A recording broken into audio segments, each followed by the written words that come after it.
Well, this is the regularly scheduled Blue Lake City Council meeting of Tuesday, January 23rd, 2024, at 6:30 p.m. And our first order of business, please join me in the Pledge of Allegiance.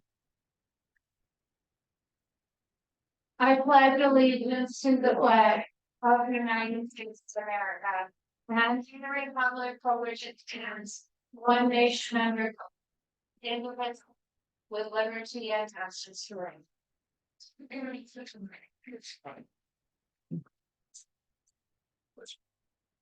And would you establish a quorum with the council staff?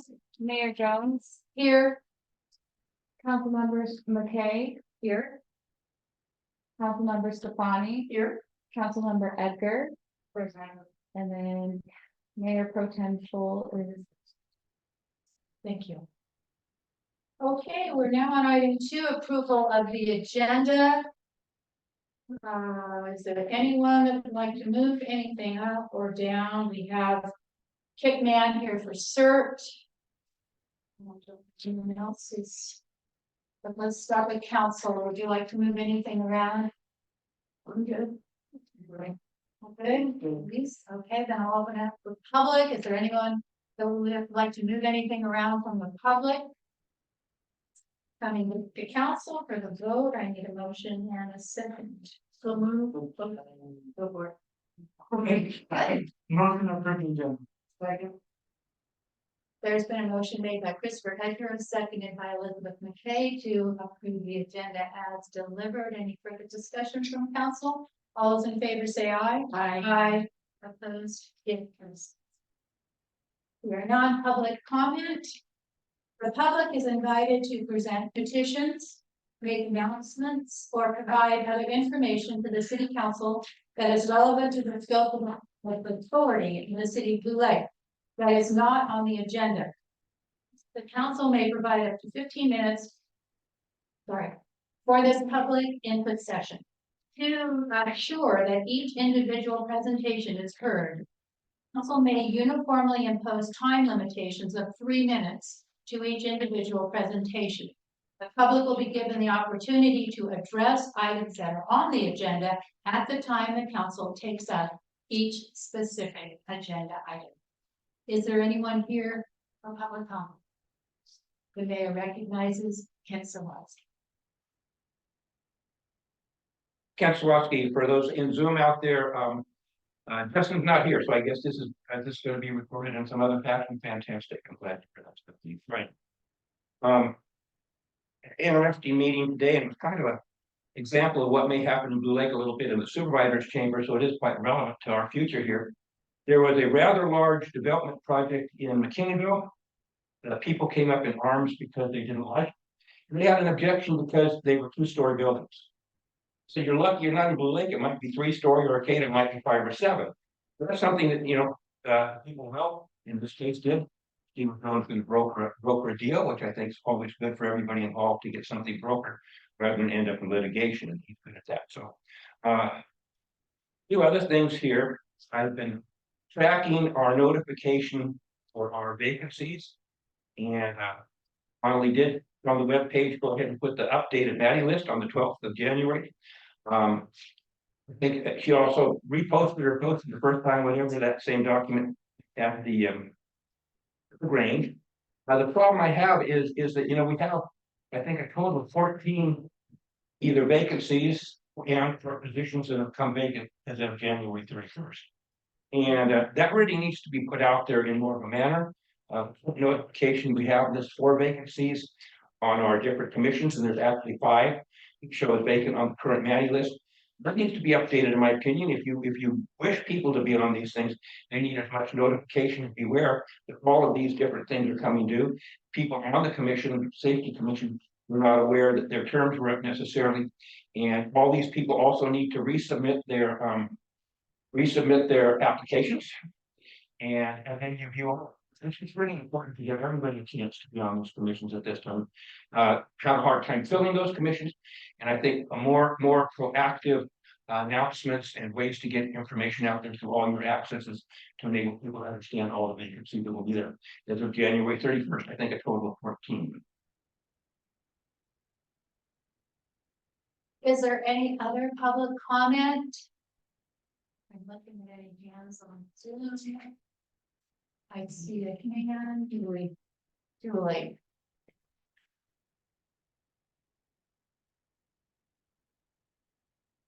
Julie, you're on. The host is not allowing participants to unmute themselves. Really, we missed the first part of your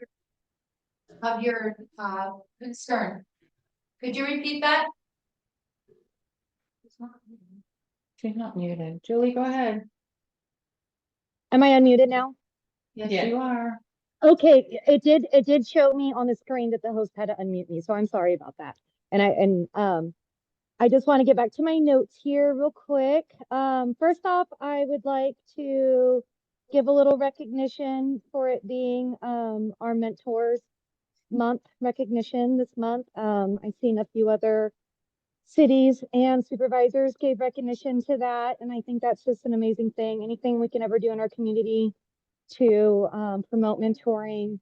I love having kids down here at the barn. They literally come help me with chores, work off their fair projects. It's amazing reaching out to our children. So any way we can do that as a community, that'd be awesome. I would like possibly for us to reach out to our commissions and see if they would like to participate in our early oral communications. I see other city governments do that, and it's really cool.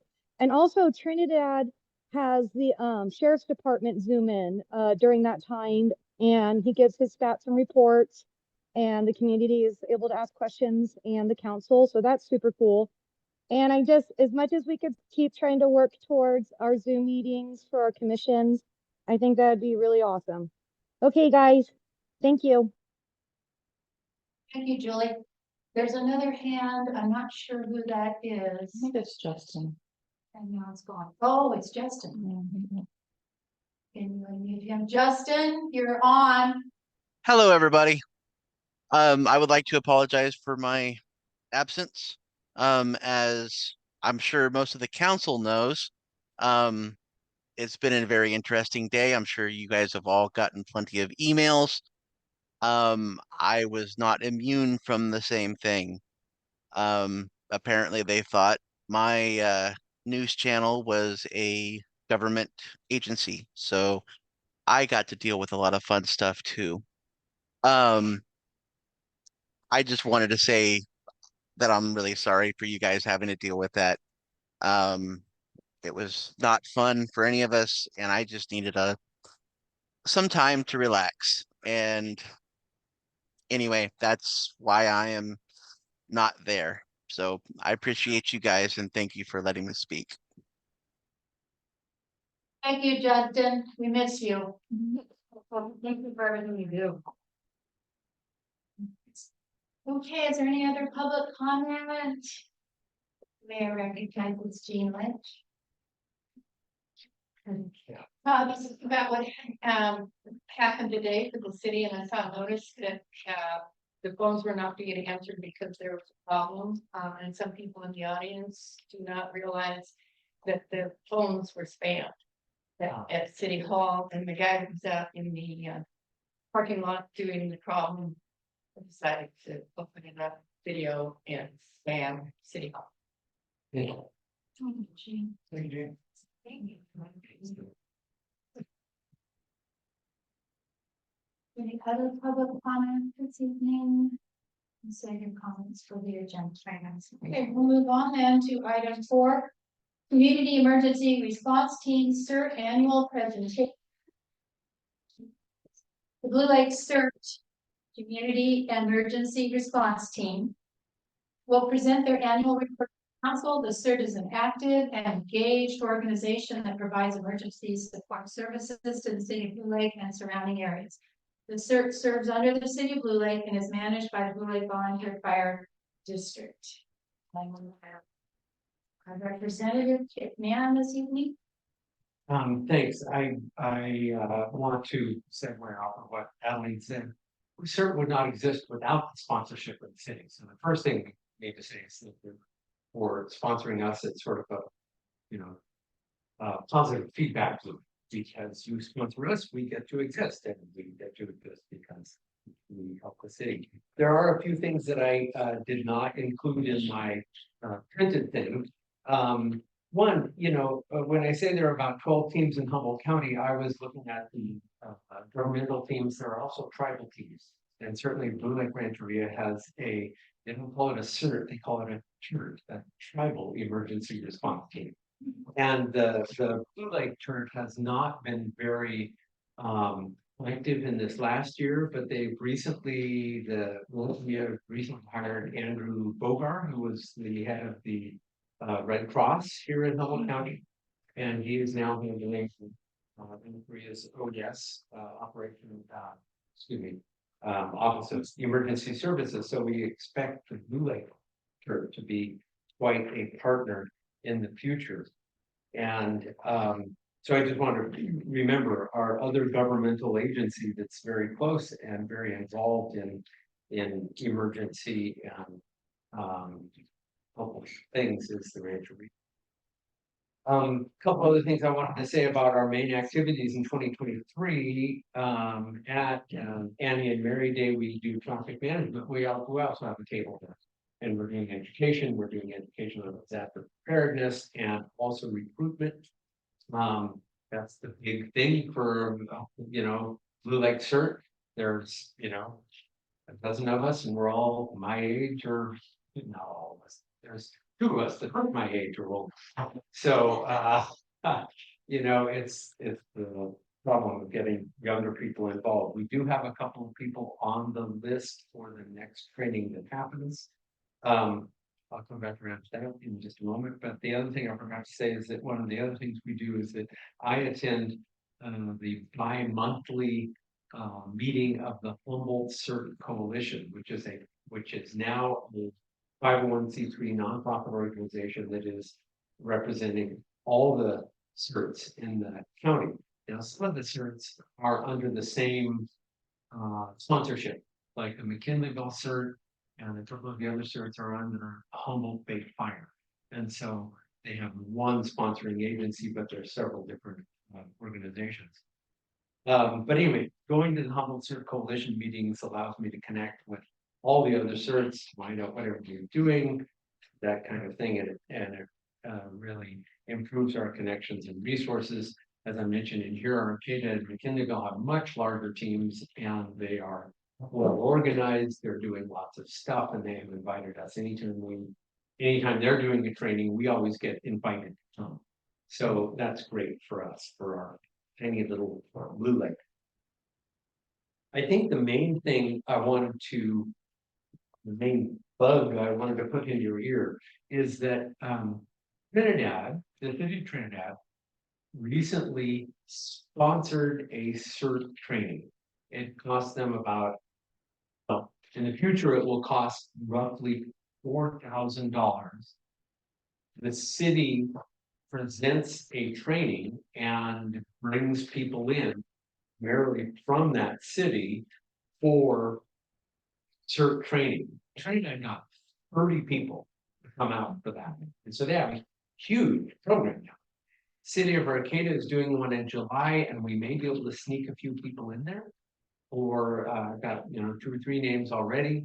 But it's something for the city to consider, that if we want to sponsor a training, we can do that and perhaps bolster the size of our team. So that's something to just keep in mind as you're looking at money and trying to figure out, something around $4,000 would allow us to present a training. We of course had a disaster here in Blue Lake last Saturday. Interestingly enough, you guys know that Lynn Glenn was my co-director of the Blue Lake CERT team. And as it would happen, Lynn's house and my house and Trevor and Emily's house were ground zero for the flood. I mean, we were all surrounded by water. We all had water under our houses. I think only Karen and Marty down at the other end were as impacted as we were. Moving, the CERT wasn't activated. The CERT has to be activated either by the city or by the fire department. Somebody has to call and say, hey, you know, we want to activate the CERT. And I think in it, you know, with their permission in the future, if there's a situation where we think we might be able to be useful, we may call up and say, you want us? You know, Out there. because all these people are running around like chickens with their heads cut off. You know, and so getting the call, you want us on? You know, bang, you know, and then we could have done. And there were things that we could have done. We could have done the traffic management down Hattery Road. We could have been running that. You know, and so get the fire truck out of there. We can run that. We could be managing sand. We could be, you know, there are things that we can do that we don't think of, and we particularly don't think of it. We're in the middle of, you know, trying to figure out where the hell to get sandbags. You know, so I just want to, you know, say we'll probably be calling next time. That's mainly to Mandy and Parson, and you know, there won't be, you know, will be a problem. And I've lived here 50 years. Mandy, have you lived here 50 years? Anyway, okay. I've never seen it. I've never seen this before. No. And Yeah. in 95, but 95 it was a different kind of flood in 95. A lot of it that was just on Gina. A lot was coming down Greenwood, and it was coming from different areas. This was clearly the creek going over its banks all the way along from the end of Charlton Road all the way past our house. It was coming over the banks. It was coming this way. Look at how much the creek has changed in now 25 and 20 years, 21 years, or 30 years now. Because we never had those wells on the bank down there by the trail back then. It was completely open. Right. And when the things come up now, we went over and drain on Salem Way. Right. Instead of having those trees and there, it came back into the city rather than having the flood out and to go away. Go out that way. And I can just to clarify, Yeah. so we had, part of what happened is a culvert failed Right. up on the 299 down to the county. So we took all of the water that was coming off the hill, came into town. Right. So it wasn't just the fact that we had an astronomical right in a very short amount of time. We took a ton of extra water we would never take, except for that failure. So the state had put in a brand new culvert last year, like a giant. And that water came in and basically inundated the county's culvert, plugged it up, and so it shoved all the water out. And that's all the water that's through down Greenwood. It's actually the water normally would have gone through the county's system. Instead, we took it and then it went into our stormwater system, Right. which goes to the horse arena, Right. which caused it to back up. Yeah, So yeah. it's, if we No. hadn't had that failure, we wouldn't have been in the same situation. Yeah, exactly. Yeah. And I will say that there are concerns since to walk the creek. I don't know who they are. But they walk the creek every year and take out stuff that looks like it's gonna dam it up. In 95, we still had the trestle. And that blocked up and blocked right there. I can tell you exactly one of the other things that happened in 1995 because there was a tarp that went about down in front of my house and it put a dam up, you know, that was like impermeable. So at any rate, I think that you know, the point is that we may see stuff like that more often going into the future. And we can be ready for it, and I think CERT will be more proactive in the future. You know, getting that approval to go ahead and jump in and really help where we can. And just keep us in mind because you know, we want to be doing it. I didn't activate CERT, but I happen to know all the people in CERT, and so I asked them all to come down and help sandbag, and I also sent a note out to the old crows to come down and sandbag, and some of them came in too. So, you know, having those connections is just cool. Any questions or concerns, ideas? Well, I just want to, thank you for your presentation. As always, it's always so thorough, and what you do for our town is so important. And what you said about Trinidad sponsoring a training, I think is important. We, before COVID, we were planning a training, I think, here, and then it got disrupted because I recall there was a training. Well, we wanted to do a tabletop exercise, That's you know, what- that was with OES, with the fire department, and we're still all ready to do that. And it's like finding the time. Sticks, and it seems like every time we get ready to do it, we have this. So you're just getting ready to schedule it, and then just Ryan's, so I- it's got I to mean- OES. I signed up to be a voter or helper, and all county people have to sign a disaster worker thing. And Alicia, the county CAO, said we had this brief few week break where we didn't have a disaster declaration on something, and then wham, we've got another one. It's been 2 weeks or 3 weeks since 2020 that the county has not been under some kind of disaster declaration. So that just tells you it's amazing. Let me try that was, you Yeah, yeah. mentioned, was it 501c3? What is that? 501c3 is just the 1c3. So that's nonprofit, isn't it? that's a nonprofit status, yes. So does that mean that people can donate Yes, people to? donate to the Humboldt and they Coalition. pay their taxes? And that would go to, it can be designated for a Blue Lake team, but yes, it's a tax deductible donation for the Blue Lakes. It also means we can apply for grants. That's the big thing, is that we can go ahead, that the CERT Coalition can apply. All the teams can like put their lists in, if we want this, we want that. We've got 4 or 5 things that we would like here in Blue Lake in our cache, and we could put on this and we can all get, one big grant, all the teams in Humboldt County.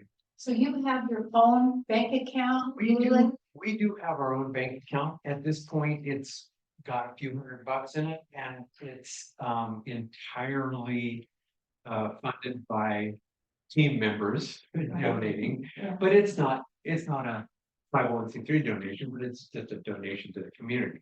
So we have gotten a couple of grants in the past, and we do have of equipment and material, but now with the 501c3, yes, people can donate to that. Yeah. I think this training would be a great grant for Coast Central.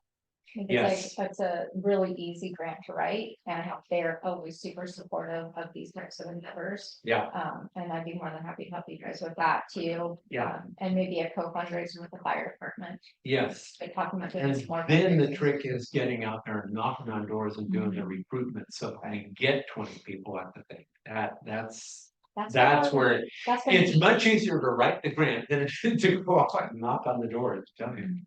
Yeah, but yes, thank you. You have to be 18. No, there are, I don't know the details of it, but I know that there is a youth component. I don't know the details.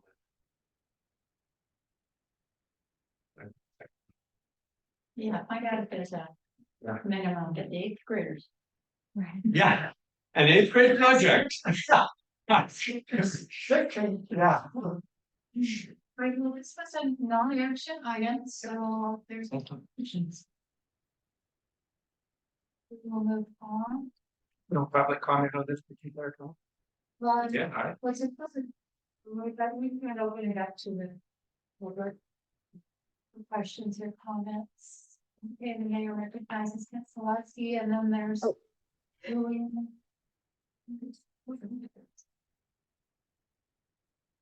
Historically, the way this creek was dealt with during the 8 years ago, I believe it was Red Whistle with a small cabin, you would run a cat down there and take a lot of material. In 95, I was working with Colonel. We spent all night, basically doing the work there to preserve our thing, not to lost the septic system.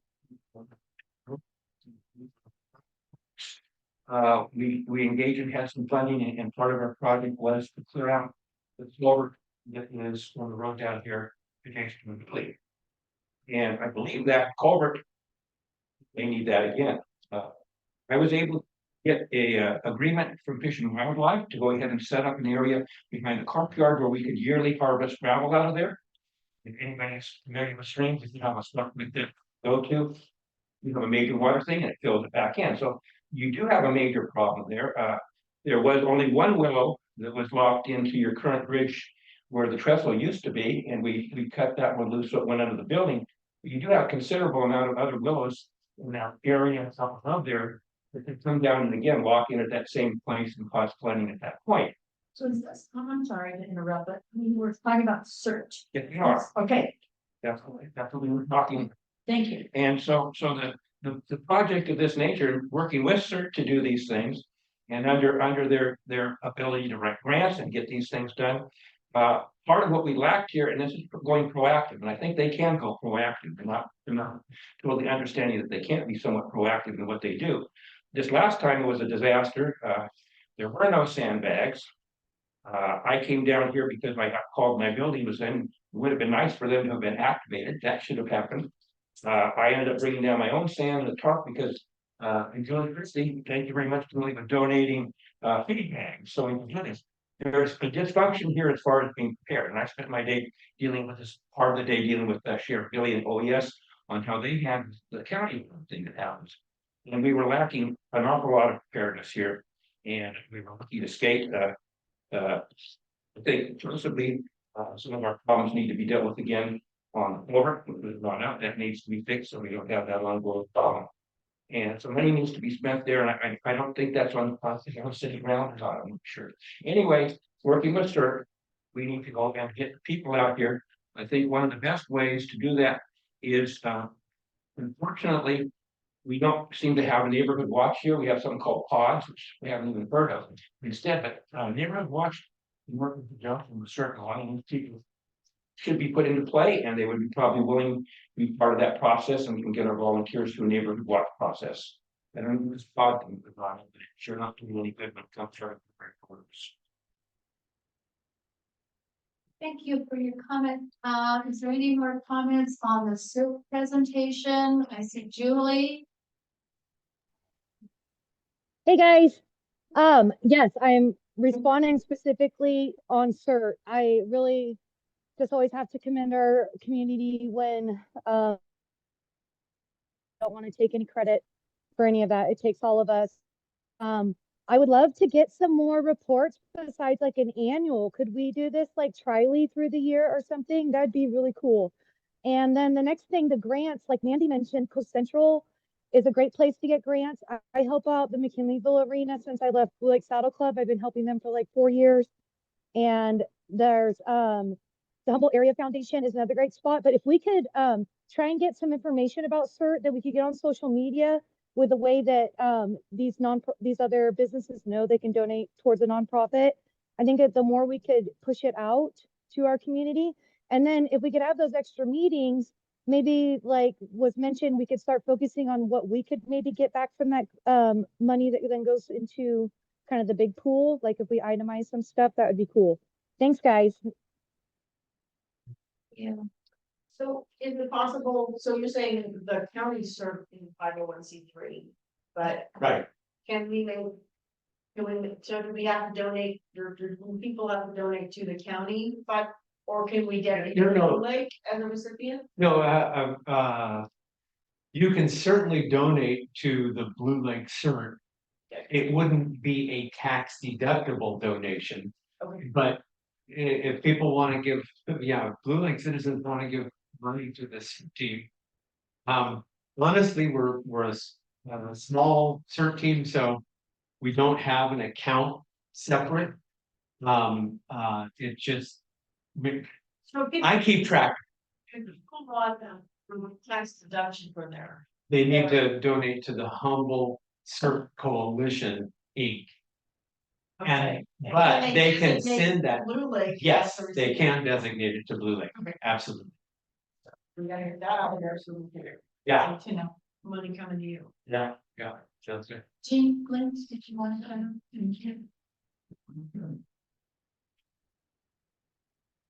Yeah, I was a member of CERT for a little bit now. Was. But too long. Yeah, and we're starting to rip buildings or rescue people or something like that. I'm not sure that would be effective for me to be there. Cause I become one of the victims. One of the really questions I have is about insurance. If my understanding is it's under the Blue Lake Fire Department, and therefore the insurance and the call out for the service would protect the CERT members by being under that blanket. If I'm correct, okay, so it's under the Blue Lake Fire Department. It's actually, as I understand it, it's on Cinersec.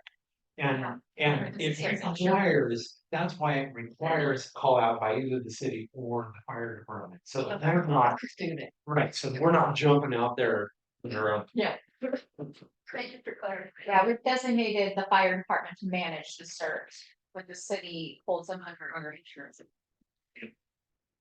And that's one of the reasons that we meet, I forgot to mention this, or maybe it's in the printing, we meet, regularly in order to refresh our training and that kind of thing, so and that's part of the deal with Parsec, is that we didn't take the training back in, was it 2012, 2015? But, So, back in the 1900s? yeah. That's the point. So what I'm thinking about is after training for the city and CERT is very important. I'm a firm believer in that to get together and I'd like to encourage that. I may be, one of these days have to be rescued or something. I'd like somebody to come get me, so under the and that disaster training in town, something like this, and things would be already figured out on who to call, when to call, who's available. So thank you. And thank you, Jean, for being on the shirt when you were. Well, that didn't last 5 minutes. I was gonna take just 5 minutes. Okay, if we move on more from comments. Thank you again. Thank you so much. Till the next time. Yeah, really good.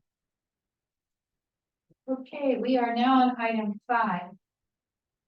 To introduce and conduct the first hearing of an ordinance of the City Council of the City of Blue Lake, adding section 6.04.035 to chapter 6.04 of Title 6 of the Blue Lake Municipal Code to adopt dog leash regulations and determining the ordinance to be exempt from CEQA. So the city council has directed staff to amend our ordinance regulations requiring that all dogs be leashed on public property. The city attorney has prepared section 6.40.035, which amends Title 6, chapter 6.04. As this item amends the city municipal code, it must be adopted through this ordinance adoption process. This requires a first and second reading prior to adoption at a regularly scheduled council meeting. The city council can introduce and conduct the first reading of the January 23rd meeting at the first meeting of the January 23rd meeting, with the second reading and adoption scheduled for the February council meeting. There's a attachment for the ordinance and also an attachment that shows where this fits into our municipal code. And the new language, which basically says dogs must be secured by leash. A, it shall be unlawful for any owner of or person in charge of or in control of any dog to suffer or permit a dog to be in the city unless such dog is securely enclosed in a pen, a fenced yard, or under enclosure, or securely tethered or on a leash.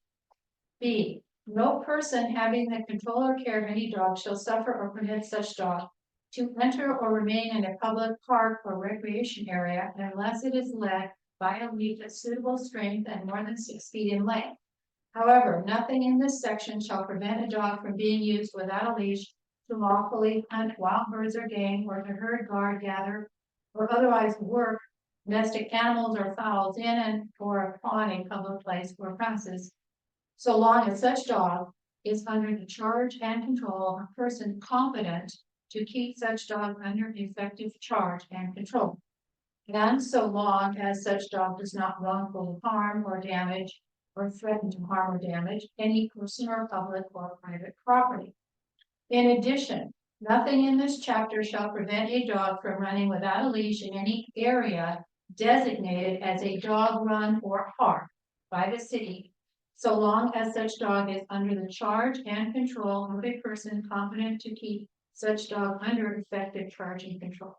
And so long as such dog does not wrongfully harm or damage or threaten to harm or damage any person or public or private property.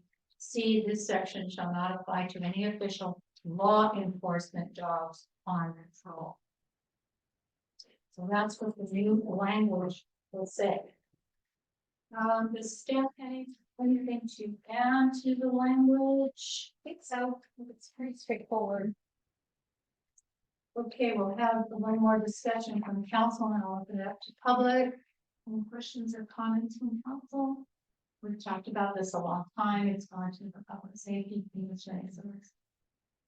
Does ordinance number at the top, 2024 XXX, what is that? Is that a placeholder? Or? Yeah, it's a placeholder, it's more than I'm filled in, right? Yeah. Thank you, and what number it is, they have that different right now, because we're gonna use. Yeah, it Figure comes, and it shows up in a couple of places too, I think, so we wanna make sure that. Yeah, once it's all pulled together, it gets all cleaned up and then gets, and then I'll come on to our code functions too, and then they'll take it and adopt it into the code, formatting. And some of that language might sound kind of legalese, but it was, crafted by our lawyers, so it follows the law. It's an important thing. Any other questions or comments as we move on? All right, is there any public input on this item? I think I'll recognize Julie first and then I guess Justin. Julie, you're on Zoom. Woohoo, you guys. I think it's a great move. It's given a lot of our community protection. It's been a year plus, but it takes time to evolve. And I'm happy we could all agree on this one. I would still put out the suggestion, like I have from the beginning, for the city to get some signage that there is a leash law in the areas that there are, just to keep you guys out of liability there. Make sure that it's well notified within any once Mandy has it incorporated, let's get it out there, make it public notice, okay? And then let's get some signage and let's keep the dogs happy in Blue Lake and all the peoples. Right on. Thank you, Julie. And Justin, you're on.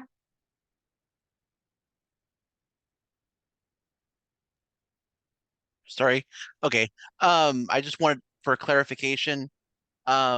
30 days after the second reading and adoption is when the ordinance takes effect, correct? That was my question. Yes. Yes, we have our first reading tonight. We'll have our second reading in February and 30 days from the second reading, it will go into effect as law. Okay. So what's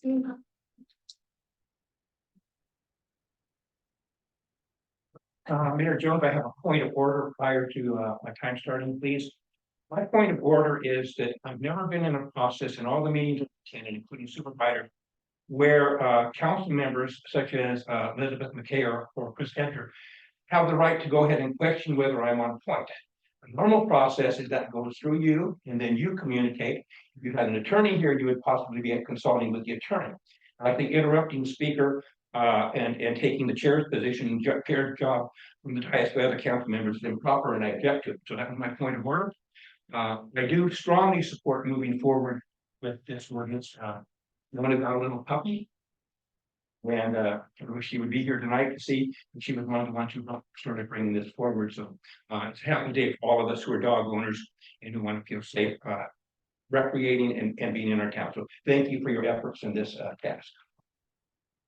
Thank you. Any other public comment? We'll look back to council for possible action.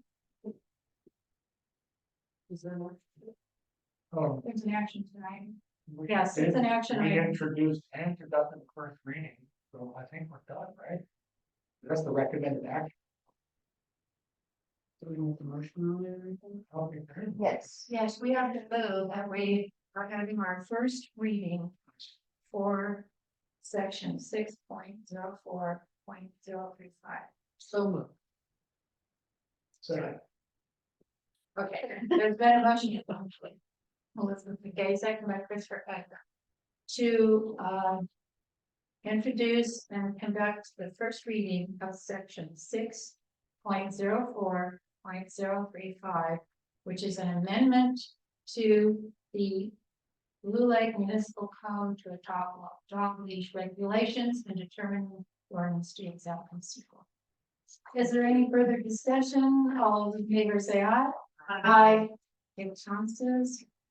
4 to 1 absent no.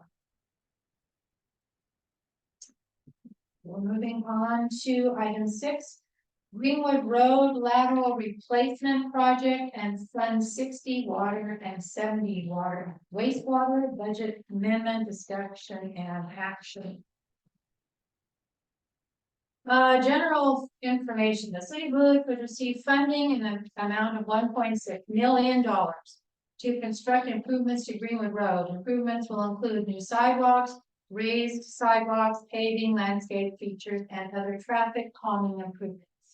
The city continues to experience failures of aging water, wastewater infrastructure, and in order to maximize the longevity and benefit of the Greenwood Road improvement project, city staff is recommending replacing the water laterals along Greenwood prior to the improvement project taking place. The replacement of the laterals has been identified as a high priority project in the city's CIP. And staff is proposing to utilize funds from Fund 60, our water fund, and Fund 70, our wastewater fund, to make the improvements. Staff is also pursuing grant funding to support this project, but as the Greenwood project is set for a summer construction schedule, staff is asking for authorization to move forward with the lateral project. As this project was not included in the fiscal year 2023-24 budget, the expenditure will require a budget amendment. The project is estimated to cost up to $443,000. Staff proposes that council authorize the expenditure and direct the city manager to proceed with the preparation of plans, specs, and bid. Release the project out to bid and proceed with awarding the project to the lowest qualified bidder. SHM, the city's contract engineering firm, and our city engineer is here this evening, will prepare the documents and manage the inspections and project management activities. And our background information is the engineer's report and the cost estimates. So this would reduce the fund balance from Fund 60 by $266,000. And Fund 70, 60 is our water, 70 is our wastewater, by $177,000. And then there's a recommended action as well. So if there are any additional remarks from staff. Well, Mike is here if you guys have any technical questions, but I think we've talked about this a couple of times as part of the Greenwood, and I guess I have to call it Greenwood Avenue. I've always called it Greenwood Road, but I think it's technically Greenwood. We've seen it both. So we basically have this big construction project coming up. And we're gonna be repaving all the roads and putting in all brand new sidewalks, and we've been consistently experiencing failures of our water levels. And in order to maximize the longevity of this paving project, sidewalk project, we'd like to move forward with replacing those laterals, so that we don't have to come back and dig up the road when there's failure after we've just paved and experienced. I remember Arcata, they just made a brand new Bayside Road and then they dug it all up to put in some, and it was going time. To say it's, people get really frustrated when stuff like that happens, but it doesn't always, projects don't always sequence and funding doesn't always sequence. And, sometimes you get a grant for one thing and, it'd be great if you could use it for something else, but it's what you've got at the time. And then, something else comes in and you're like, oh, we just had that opportunity to do that together. But right now is a good time. The lateral improvement project has been part of our capital improvement plan for the city. And we have been having discussions with USDA. They do have some funding that possibly could reduce this impact to the city. We have a combination of grant, loan or grant,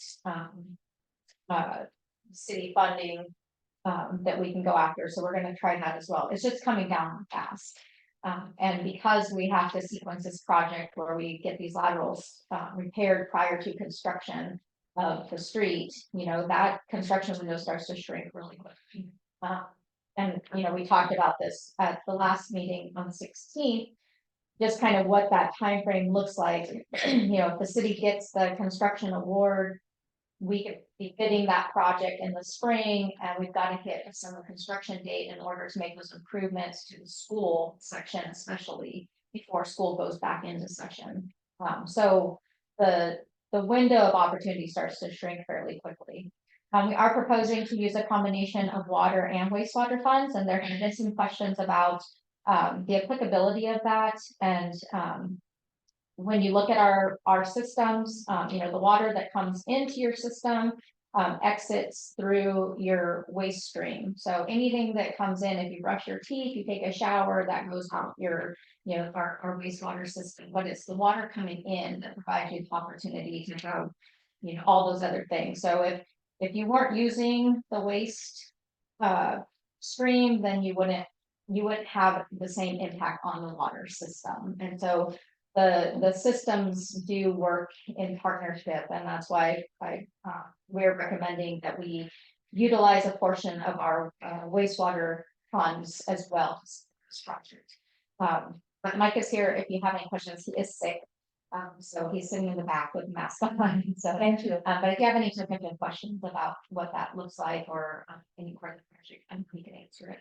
And I do think that the bid is kind of the max. I'm hoping that, you know, one way to bring some of these costs down is to, you know, kind of have a standard spec. We just don't necessarily know what we're going to get into when we open these up. You know, we've had a lot of historical infrastructure, you know, put in place in the city, and we don't always know what that is. And there's a lot of times where we open something up and we find, you know, different connectors or, you know, different types of height that we weren't anticipating. The soils may not be appropriate. Maybe there wasn't any backfill for the line. So, you know, looking at this project is kind of a high-end estimate, but not knowing what we're going to hit is kind of up. And the goal is to bring those project costs down because, you know, using those capital improvement funds, we, you know, want to be able to stretch them as far as we can from the systems. Thank you. Any questions and comments? Okay, Elise. So,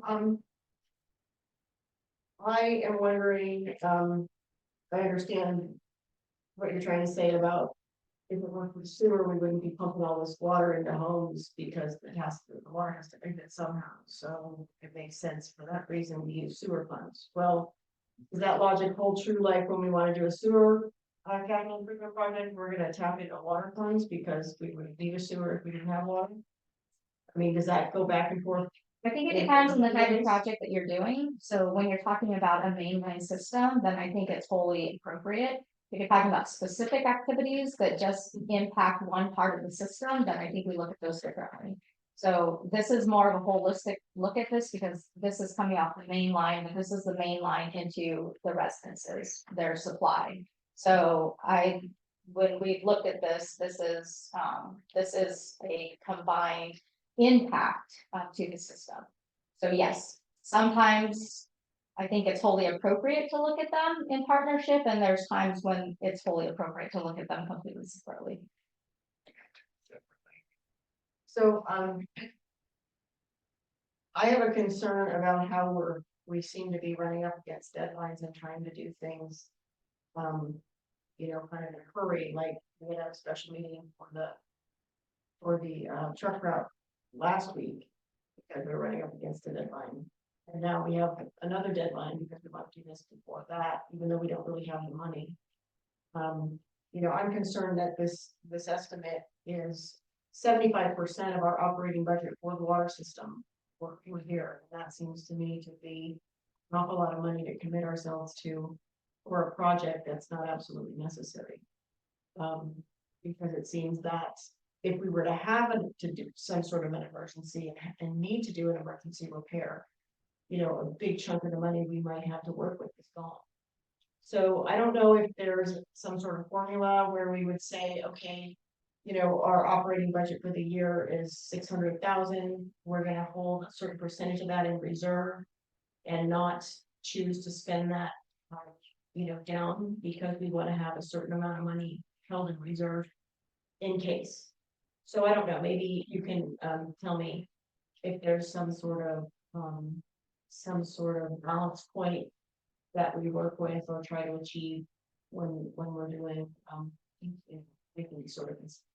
Sure, so the city hasn't necessarily put together a hard and fast rule for like a percentage of reserves. That is something that we started to look at through the water and wastewater rate study, was looking at those reserves. The city has a very healthy reserve balance, when you look at the system and you look at our size. So having a reserve of, you know, 1.4 in wastewater and then going upwards into almost the 600s plus in water is a pretty healthy balance. And one of the things that we were told through, you know, the study and looking at our needs and the improvements is we really have to start making these improvements. We really do need to start using those funds to make improvements. And the thing with these improvements, these are long-term improvements, you know, these can be 20, 30-year improvements. And that's what those monies are there for. They're not there to sit on and not, you know, not make improvements. They're there to build up a reserve, to go and make sure that our systems have longevity and that we make the repairs where necessary. I understand what you're saying, that, you know, it feels like some of these projects are rushed, and I would say that yes, it does feel like that, but when you look at the totality of the project and how long we've been working on these projects, the project isn't rushed so much as just getting the last approvals is kind of the rush part. And that's because we're also up against other agencies' deadlines and requirements that don't always coincide with, you know, the city's schedules. And so, you know, projects that we've worked on for 3+ years start to come to fruition, and it comes down to putting together the final packet, getting the approvals, getting it onto another agency's agenda for approval. So in that respect, yes, that endpoint is a bit rushed. We've been, you know, working really hard to get all that package together. In fact, we were just signing final plans today to make sure that we have our CTC package all complete for them. But that's a culmination of a lot of time and effort and years of work. So it's not rushed in that respect. These projects are well thought out. They're, you know, they go through a very robust process. But the end sometimes can make sure, you know, requires us to meet certain deadlines that, you know, can put it in kind of a streamlined process, I guess. And as you've already said, the opportunity is so perfect with this happening, with this Greenwood Avenue project happening at the same time, that, you know, you have to take these opportunities when they come. And this has been a project. Weather. Not only this is budgetary constraints on new construction of doing this without them tearing up the road. But in the long run, this is gonna save us way more than we spent, and just in the fact that we're gonna do it while the road is being torn. Actually, we're not. It's being proposed to be done in the community separate. Before it happens, so we don't have to repave again. Right. So the paving will come as part of the new construction.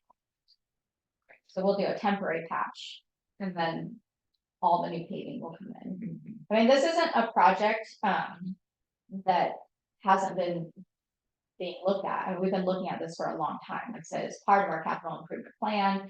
We've got a lot of failing infrastructure around the city, and it's time to start replacing it. This makes sense to do this so that we don't impact a second project negatively. This is a project that has to get complete at some point, and with the failures that we're starting to experience with the same infrastructure that's at the same point in time of installation, we know that these laterals are going to start failing next. And it just doesn't make sense to not fix them prior to spending $1.6 million in improvements. It's gonna cost us way more than this. And 4 of these laterals fail after all that work is done.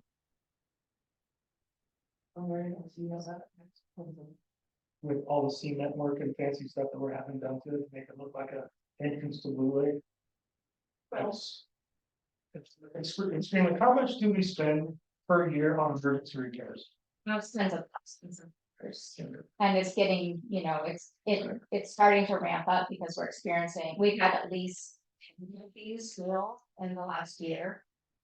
And each time, it can be 5,000 to 10,000, depending, it depends on what time, they always fail on a Friday at 5:30 on before holiday, it's never like a clean, so we have to have a contractor come out, remember to repair, dig up the road, shut everyone. So it's, like I said, we have a lot of aging infrastructure and these are really good improvements. This is what the funds are there for. This is what people pay into as part of their recurring bills. This money to go back in to have improvements to keep these systems going. So those repairs, is that a patch or do they go in and replace the lateral? No, they'll go in and replace the lateral, we'll make a capital improvement. So this pencils out to be over $23,000 per lateral. So that's quite a lot of money. We're gonna be digging up a lot more than we normally would. We're taking out, having to go through sidewalks and we're, going through larger sections of the roadway and we're making brand new installations. So maybe Mike, from an engineer's standpoint, can talk about why it makes sense to do it separate from the road work and if someone can be saved if it were to be done at the same time. Because the funding sources are separate, it's cleaner to have like construction crews instead of wanting to talk to each other. So that's where we're trying to sequence the underground work, line work, and so basically we're saying, you dig up the lateral, you replace it, you suck out the concrete, you temp trench that, and then within we're trying to sequence this as best we can, then you're getting them the other crews to come in and do all the flat work and the concrete work and eventually do the road rehab. The cost estimates, we do our best to look at costs. We're doing a lot of lateral replacement, a lot of water replacement. Actually, Jordan is kind of the assistant city engineer. She does all the water replacement work for City of Eureka. So she's got good pricing, recent pricing from this past summer. That's how we help pull the engineer's estimates to go. So in terms of that cost, what we're not including in this cost, as you said, collateral, is we're including the full reconstruction of the road and sidewalk. So actually it will cost less than if we did it standalone separate. So we're trying to again take advantage of this big investment in our gateway. We know the laterals are failing at a higher rate. So this is all part of the David Kronsky, all the water line got replaced in the early 70s. For grant program. The main pipe's in good shape. So I was talking to Commissioner Stefani the other day about, last night about condition of the meter pipes in good shape. We breaks where we through some other repairs where the water line was damaged, so we cut that out, looked at it, and it's in the pipe I have seems in good shape. A lot of super fine with a different material. It's kind of this hard, rigid plastic, and it's really brittle. And in the past couple of years, I'd say even in the last 18 months, the frequency's really gone up. So when we were planning the road work and all that, we're getting maybe a couple breaks a year. It wasn't a big deal, but in this past year or so, it's becoming more normal. So I mean, it just becomes the age we're trying to get into the end of that lifetime. It's also really heavily impacted. This is where all the trucks are driving over, and we get the most amount of traffic that's right along this too. So there's a lot in, to this. There's a lot of vibration. There's a lot of weight being carried. So these are going to fail. They're going to fail, and to have beautiful road, and then, like you said, to go back and have to dig it all up for something that we could have done and taken it. Knowing it's not if, it's when the last is fail. And I noticed in the cost estimate, you have your traffic control. Is that going to be handled by the sheriff? No, that's a contract.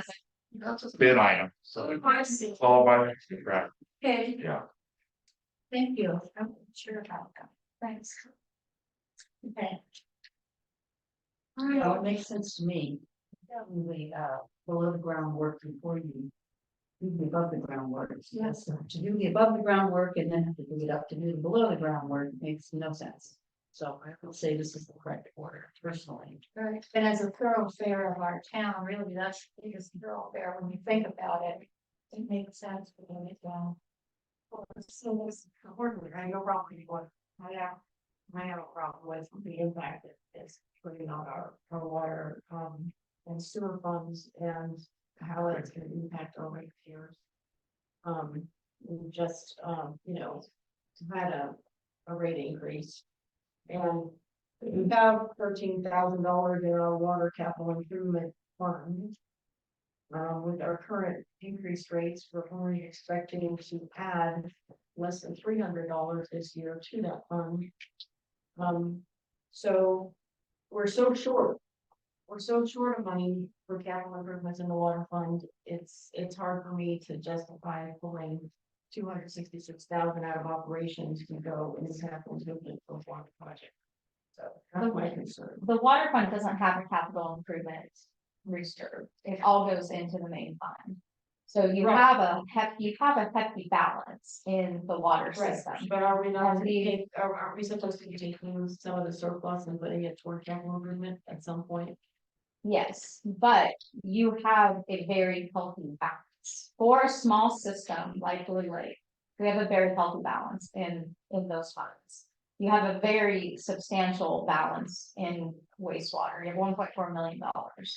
It needs to be spent. We can't keep sitting this money. It needs to be going back into the system and making these repairs. And if we can leverage grant money to help with that, that's great. It's possible we can get 30% through USDA to help with this, but we can't continue to take money from the ratepayer, saying that this money is gonna go back into the system and then not put it in this. We can't just sit on the money. It's gotta go on. Don't we need some of that money for the water tank replacement? We do, yes, and we're planning for that as well, and there's whole program attached to that funding as well. So that's a federal and a state funded project, and so we're working several different grant sources for them. So yes, that's on the radar as well, but this is a project that's been identified.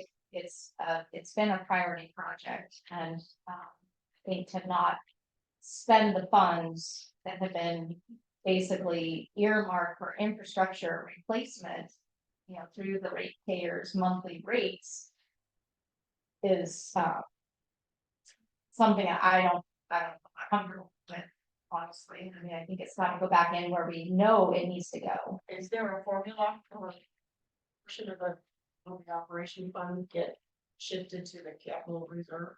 There's not right now, and that'll be something that Scott is actually working on the document to be able to type that up, because the city's never really had that in place, and that was something that we talked about under the new rate structure, was coming up with a plan for that.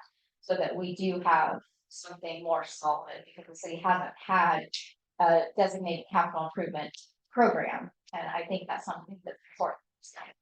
So it's something that Scott's been looking at, and looking at MCSD systems and their program to see if some of that would be applicable. Thank you. Is there any other question or comment from council before I open up? Okay, is there any questions or comments from public? Councilor Watsky?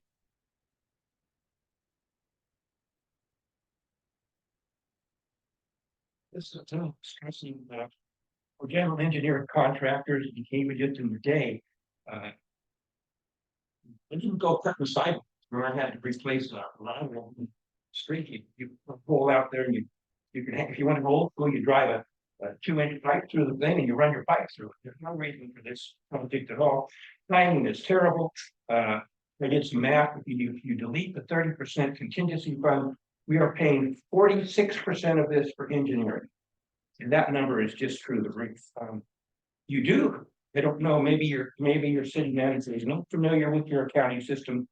I would go to water funds Water fund, number 62, Water Capital Reserve Fund, it's right there. So you should be transferring other funds in here. There is no link between sewer and water in this. Going back before the people that would regulate this, there's no way you're gonna justify the ridiculous comments regarding being able to use these streams back and forth. In construction, a good share of this project, you would be doing it once. You do the project at once. There's no reason to, this time of year, when it's a terrible construction time of year, you're gonna be putting traffic control, you're doing a separate project. So go down, the list and probably have what's being spent.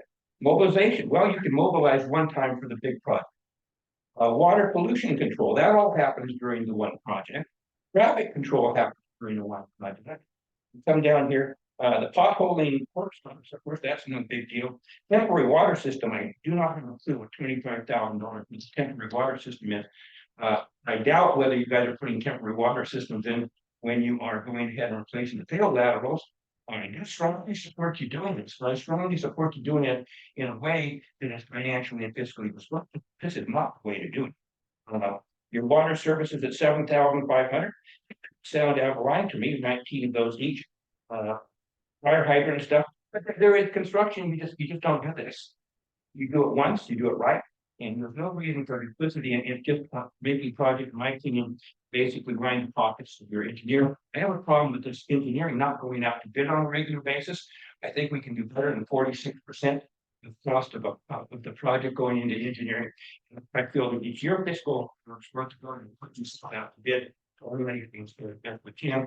There's no problem going forward with this kind of project. Of course, the quality of line and everything, I don't think any of those have failed in that area. Still have something to do. It always comes down to anybody in California, whatever tell you, so you bed the material. If you don't bed it properly, you have rocks up against it and it vibrates and cuts your line. That's what common these things think. This is making no sense at all for me in any way, shape, or form. And I think you're going to have a regular time utilizing this with the powers be regarding your boss using funds from one fund to another. And that's regulated quite strictly, so you have to speak. Julie, you had a public comment on Zoom?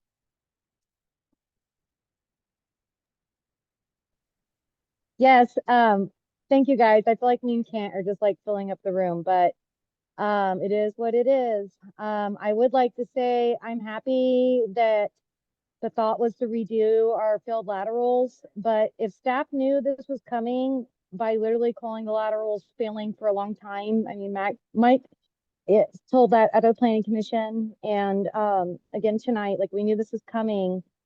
Like, why weren't we talking about this at our yearly budget review? I'm just concerned how will taking funds from our wastewater reserve affect our wastewater treatment plant. It's needed attention. That's why we hiked the water bill. The analysis lady, she was like, dude, you guys have a lot of work to do. It's been neglected. We've had the funding.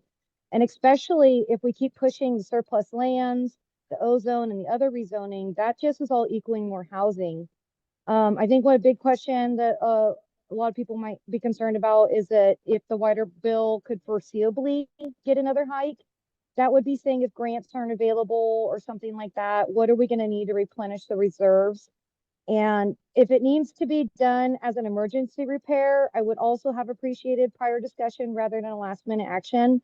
A number one priority always of mine that I reiterate to everybody is our long-term infrastructure. And I just think we're always distracted with other projects that along the way are not going to work with our failing infrastructure. So a good suggestion I have is we should get together a master plan of kind of what we need to get done and the funding we have and the funding we would need to kind of give ourselves like the next 5-10 year plan. I think that would be really amazing. Thank you. Thank you, Julie. Is there any further discussion? Jean Lynch?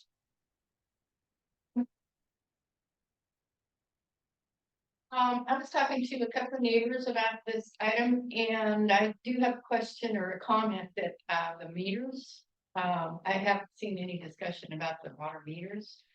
And in my brain, if you're gonna have new pipes and such, you're gonna also have to have a connection to the meters, and I hope that plays.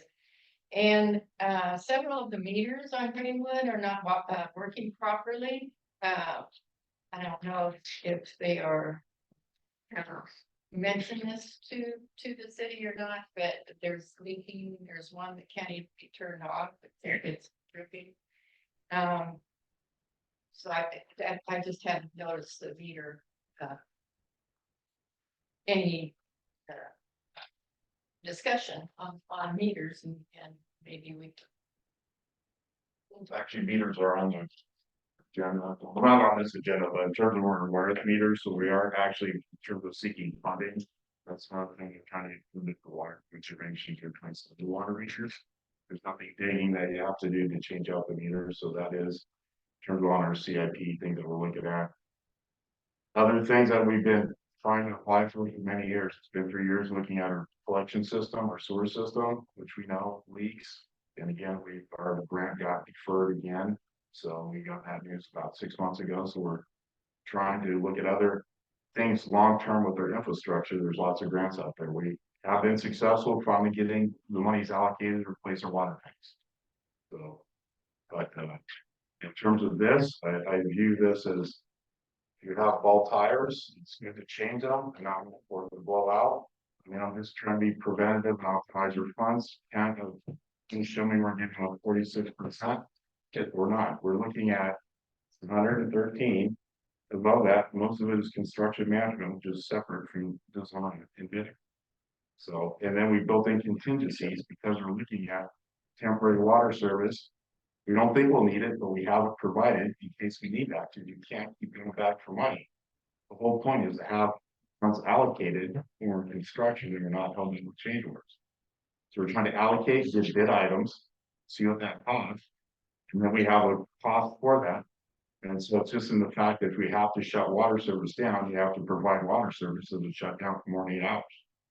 So that's why we have those big ones and try and be complete with our estimate.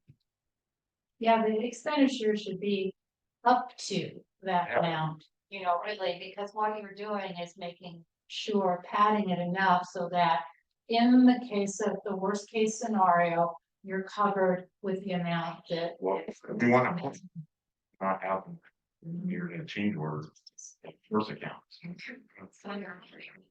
Change orders cost more money. Yeah. Rushing. Thank you, Engineer Fogut.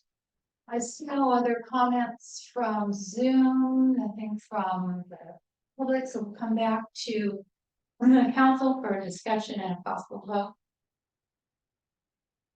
So the possible grant that could help pay for this justice for applying. So we have presented kind of an overall plan, to USDA. We met with, Reed, Atwell, who's our representative.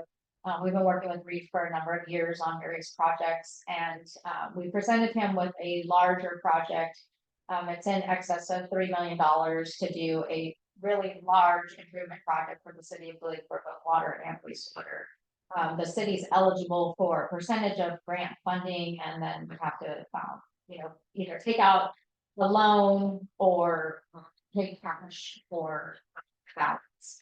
And it's a great program. It's kind of an over-the-counter program. It's something that if we stay under a threshold, he can handle that grant locally. So in the world of water and wastewater, a couple $1 million, a $3 million project isn't a large project. And it's something that their local regional rep can manage, but it does require a larger process. We have to go through a CEQA process. We have to provide a lot of documentation. We have to, I believe there's the bond, part of the project requires a bond.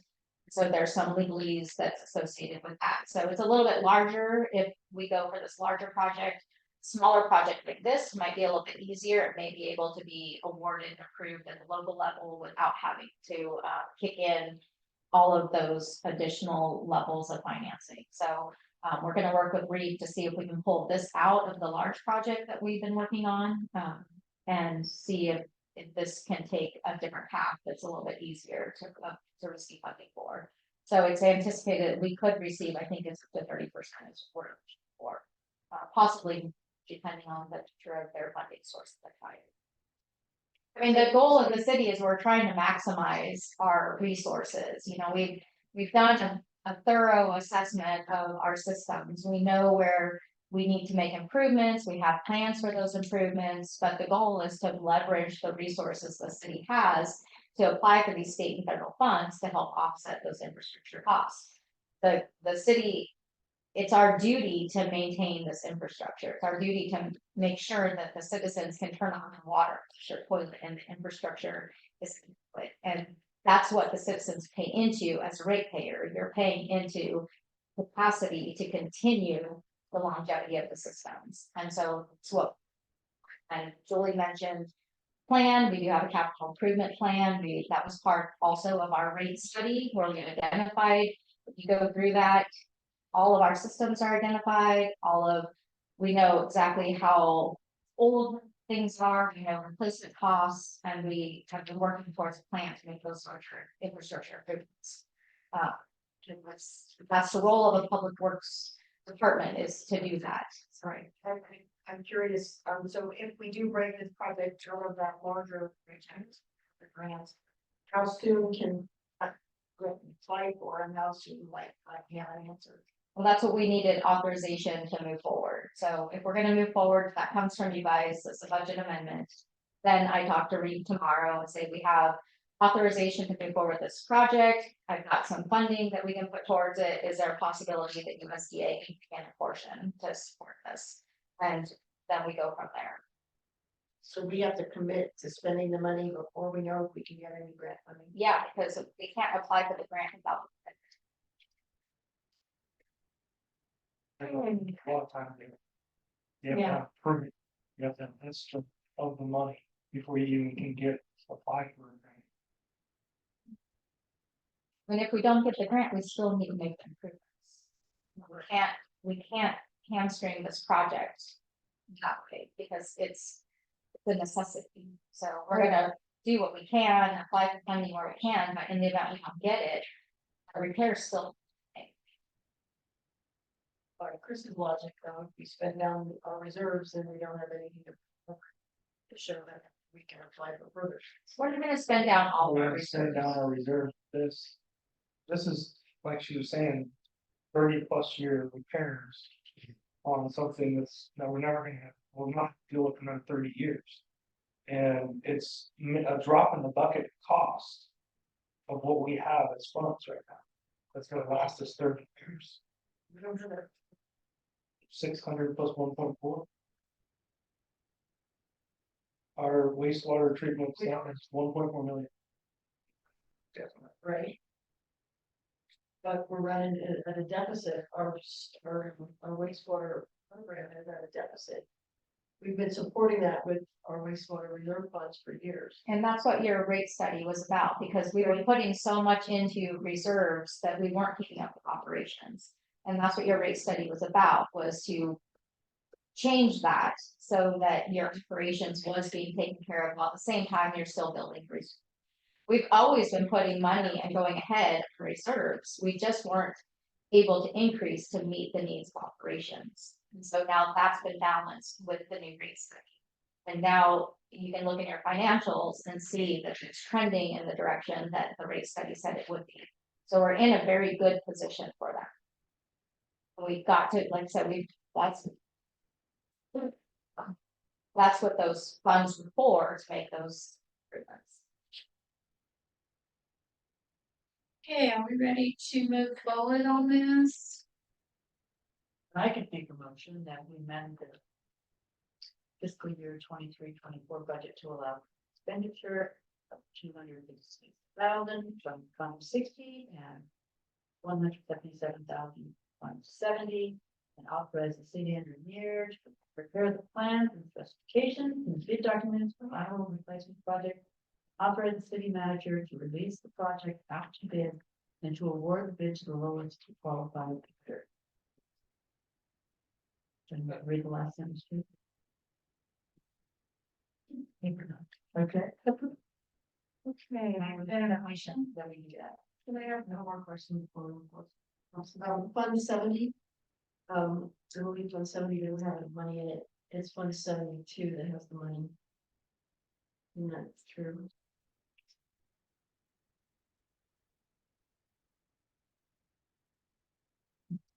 It's on the giant, like,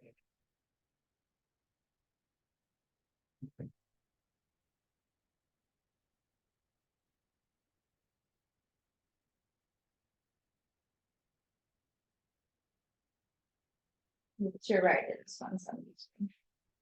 Sure, it's like 172 and not 70. To amend your motion. Yes, they'll amend. 172. Thank you. Okay, there's a motion on the floor. Is there a second?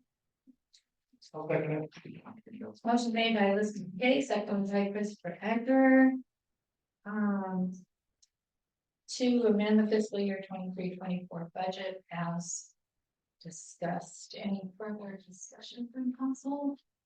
All those in favor say aye. Aye. Opposed? No.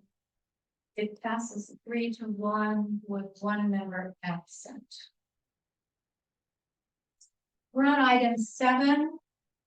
Resolution number 1226, a resolution to the city council of the city of Blue Lake declaring as after parcel 8025-201-009, 025-201-019, and 025-209-023 as surplus lands as per the requirements of the State of California Surplus Lands Act, and directing the city manager to notice the parcels as per the requirements of the act.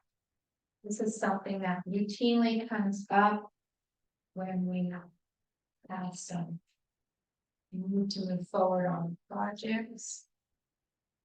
The city is required to notice the availability of city-owned property for housing developments per the State of California's Surplus Lands Act. I think the word surplus makes people uncomfortable, and I wish they would use another word because it makes it sound like it's throwaway or something like, oh, it's something we don't even need. All land is important, in my opinion. The city currently owns 3 parcels that meet this noticing criteria. Resolution 1226 declares the property surplus, and staff is requesting authorization to proceed with the required noticing per the requirement of the act.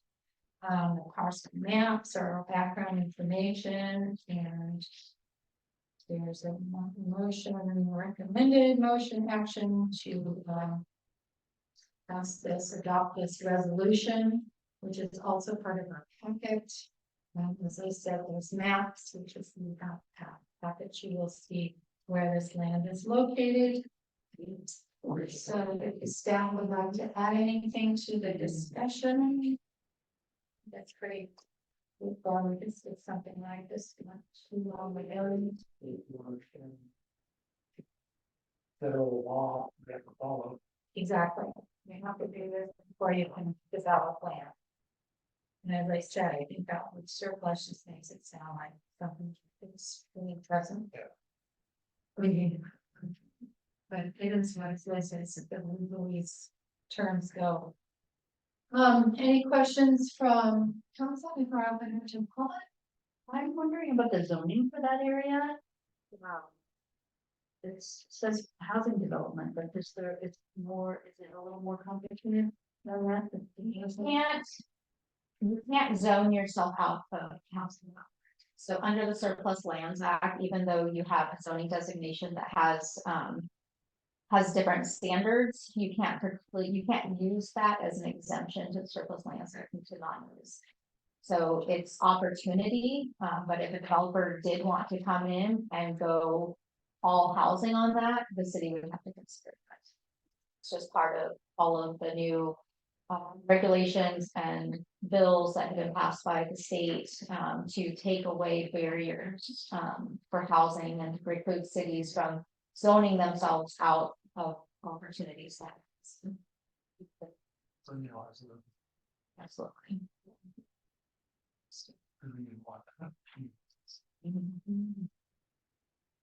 Any further questions from council? All right, I'll open it up to public. Is there anyone from the public that would like to weigh in on this?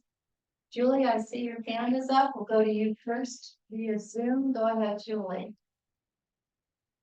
Can you guys hear me okay? Yes. Okay, great. You know, just getting to surplus. You guys really did not do a good job explaining what the Surplus Lands Act really is. If you get online, which the hcd.kca.gov has a great frequently asked questions thing. And it describes what is surplus land, when we have to follow surplus land, is land ever exempt? And, I just feel like, do we need the corp yard? Do we not need the corp yard? I mean, that's the property we're discussing, right? Like, are we not using that facility as an asset to our infrastructure for our maintenance? What's our alternative? Because once you list this as surplus, outside entities are going to have the opportunity to come in immediately. And when I say outside entities, I'm talking any government agency. There's big stuff that happens once we put this as surplus, and a lot of it's going to go back into low-income housing and housing. So just be honest with the plans here and the reasoning of why you want it to be surplus. I would not call it surplus. I would call it a city asset for our infrastructure. And once we go surplus, it's not going to go to the first private person that wants to come in. It's going to go to government entities first. Educate your council. We'll just clarify that you guys have in your packet FAQ that Julie is referring to. Thank you, Julie. You may recognize this, Council Watsky.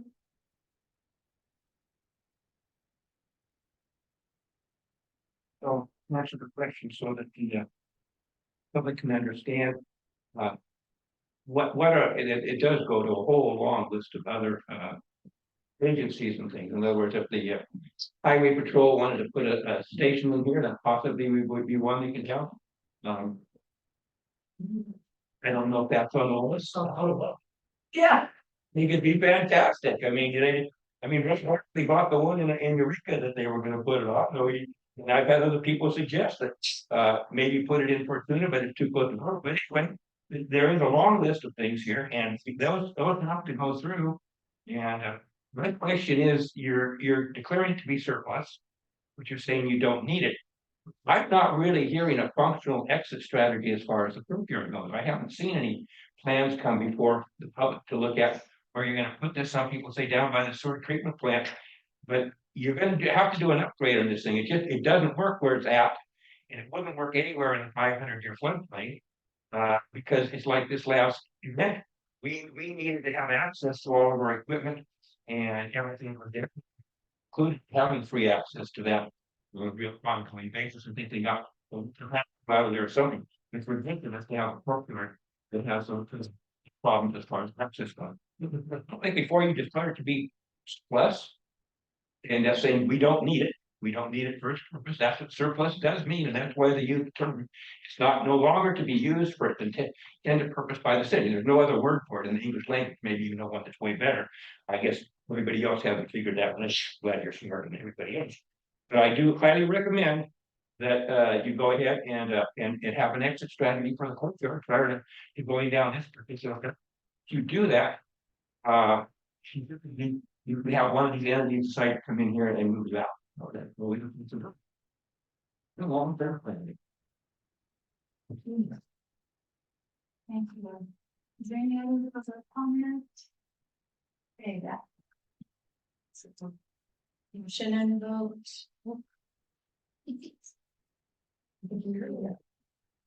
Motion for referendum action. Adopt resolution number 12126 as presented and directed the city manager to make appropriate noticing. A second. Motion made by Christopher Edgar, seconded by Elizabeth McKay to adopt resolution number 1226 as presented.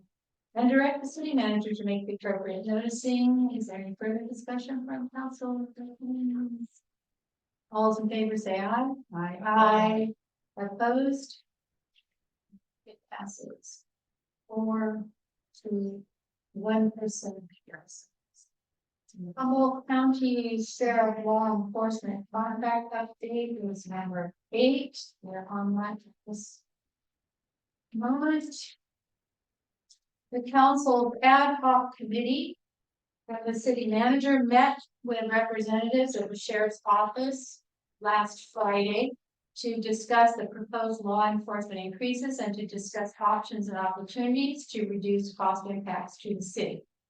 The sheriff's office provided budgetary information for the city to review and provided a cost allocation methodology presentation. Costs were further analyzed by the group and recommendations for further reduction were discussed. The group has agreed to continue discussion and to work on a proposal to pursue additional funding streams. The meeting was highly productive, and it is anticipated that future meetings will provide additional opportunities for collaboration.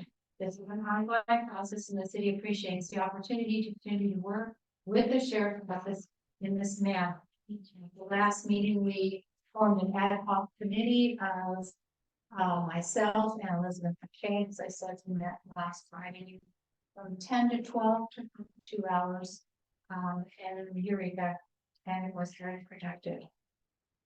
So, staff wants to add anything to the discussion? Yeah, I mean, I think we had a really good discussion. It was nice. Regina Fuller was there, and Regina was the one who had originally put together the cost increase proposal.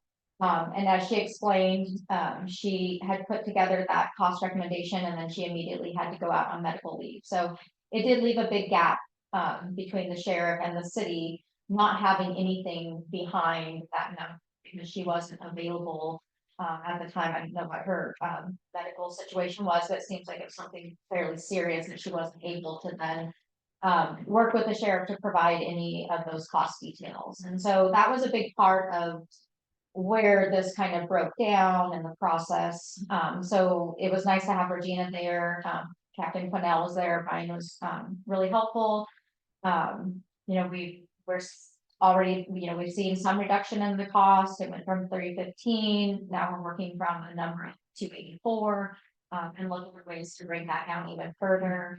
And looking at their cost allocation and methodology, I think there's some real immediate, easy numbers to consider for removal that I think make a lot of sense.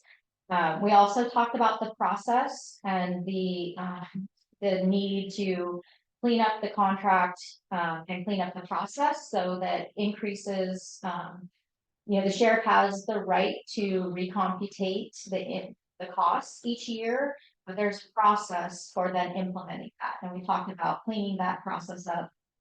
The board of supervisors did take action originally on that, and they set a total payable. So there is a kind of box that we're working within, and to increase the contract, you know, we need to go back to the board of supervisors, and I'll come through a contract amendment, just a new contract. I think those aspects, we all agree to aspects of the contract that could be cleaned up and that could better reflect where we were today. Maybe if the situation we were in a few years ago. So I think the conversations were really good. I really appreciated having Ryan and Regina there. I think we all walked away, you know, feeling like good first cut, and we're looking forward to continuing that conversation. So it's given us a little bit of not breathing room, but it's taken a little bit of the pressure off so that we're actually, you know, working together. We've talked about going in on the funding application together. We talked about opportunities to work with Trinidad as well.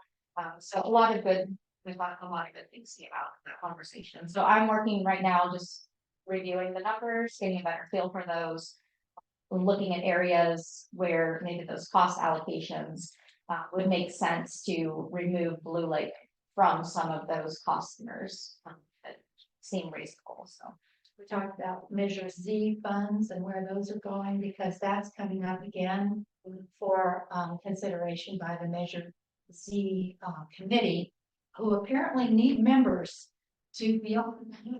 So, you know, that's something that. Funds of boards and commissions that need volunteers all throughout the county right now. So we're not yeah.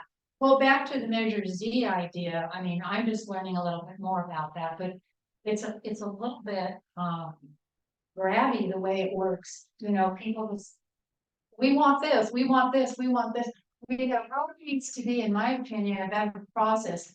If I joined another committee, I think my husband would probably bring me or something, but you know, it's one of those very powerful committees working with some money that could really be of use to a lot of places like Blue Lake. If it was done equitably, originally Measure Z was for policing. That's why we voted. No, that was the lobbyists put that out. Oh, really? It's 100% safety fund. Oh, So if you have the right lobbyists for our city. Yeah. This is for our safety, and you know, measures and we don't for our safety. That's where, when this first came out, I remember firefighters here and the sheriff, the sheriff, what do you call it, Chiefs Association was fighting with the sheriff, like butting heads. It was bad because they were fighting out who deserves it, who's the grant waiting for, also how long the grant's gonna last, because it's been renewed every year for what, past 9 years now. And I think it's, There's no sunset. it's, yeah. But Is that another everybody's place? always worried about when it's gonna be. It's not an holiday for the city, right, so that means that.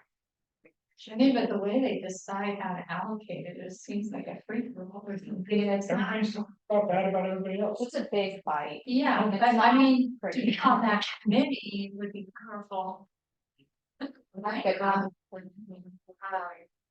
To make some changes, but I mean, I think that the whole piece should be changed when I heard how it's worked out. I think it should, it's for safety, I think that has a lot to It's do a with very it. much smoothing on the supervisors. The sheriff goes in there and rubs his shoulders with them, and the chiefs association goes in there and rubs too.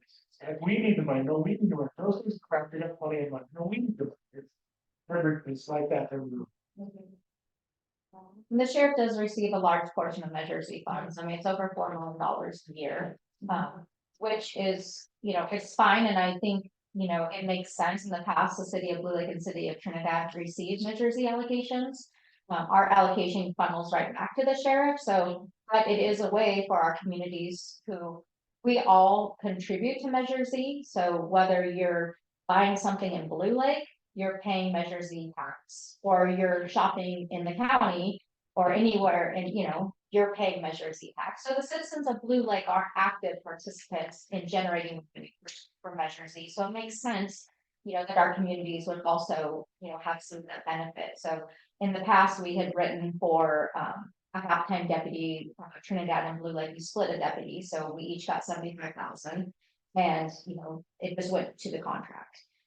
So it's kind of a pass-through, but it's more of a feel-good pass-through. So Blue Lake feels like, hey, we're getting something out of this as well.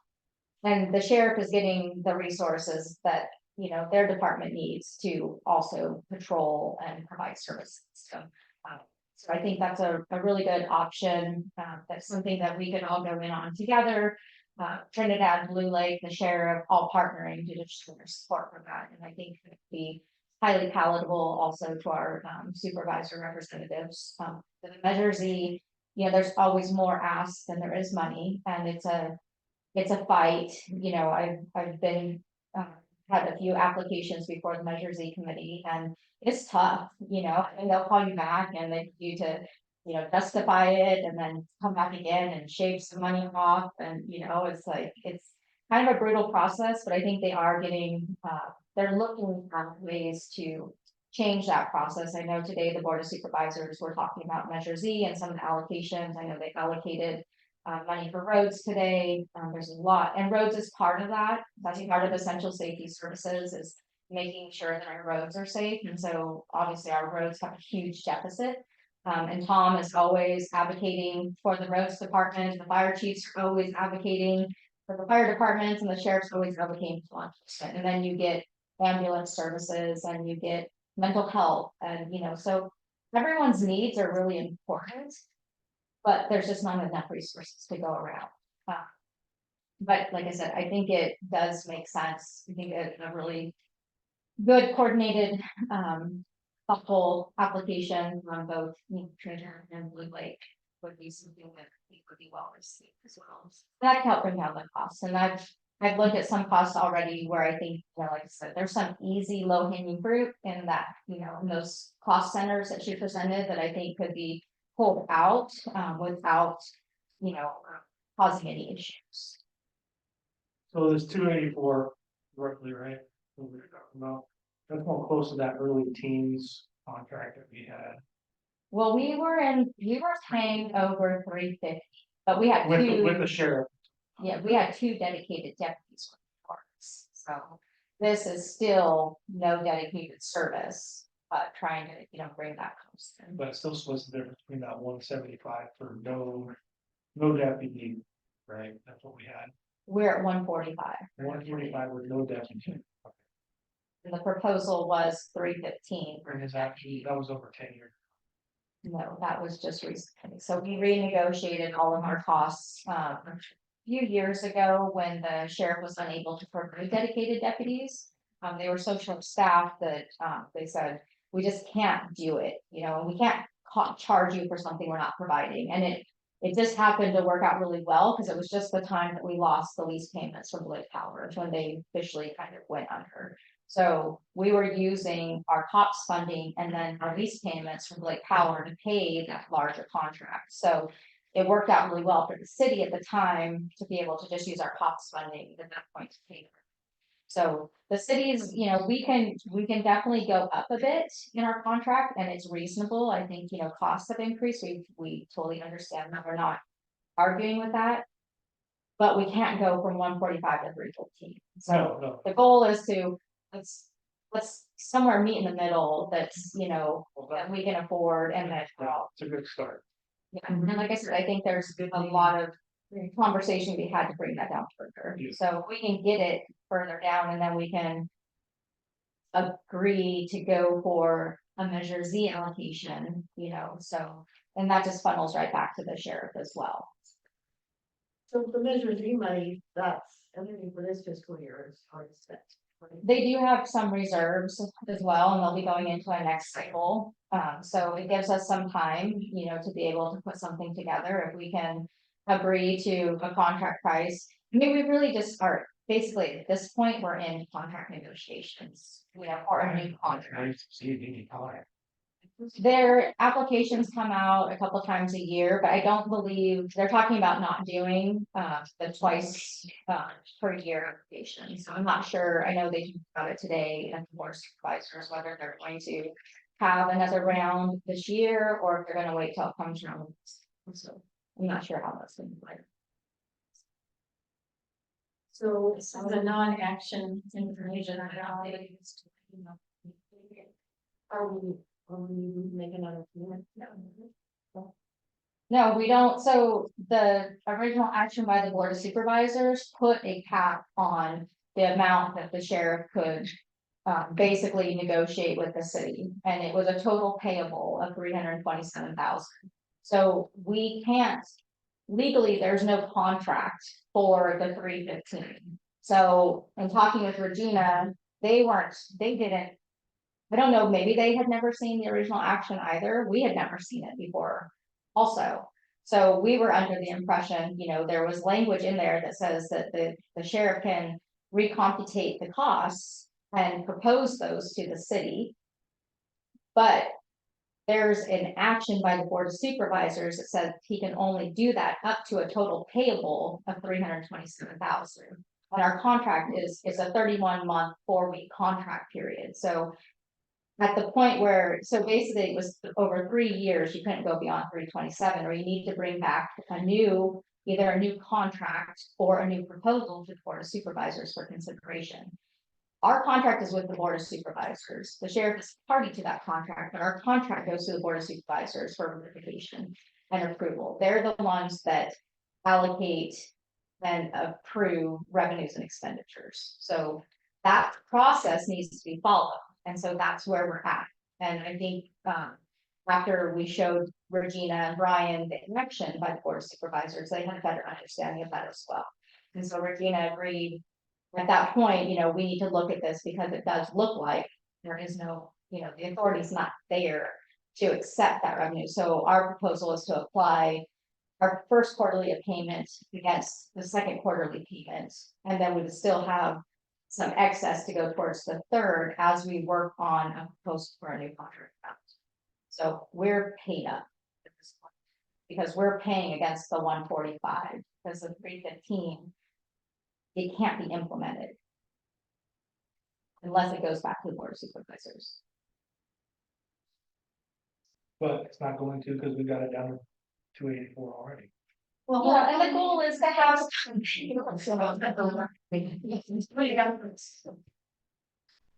They were great. They were very, very helpful. So it was a really good meeting. It was, I think we, everyone left there feeling really good about the process, so we really appreciated it. we will meet again. All right, that was item 8, and I said a no action item. So now I'm. So I'm on this one. Yeah.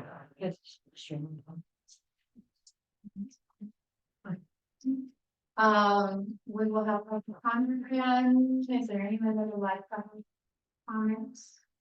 The chair recognizes Ken Swati.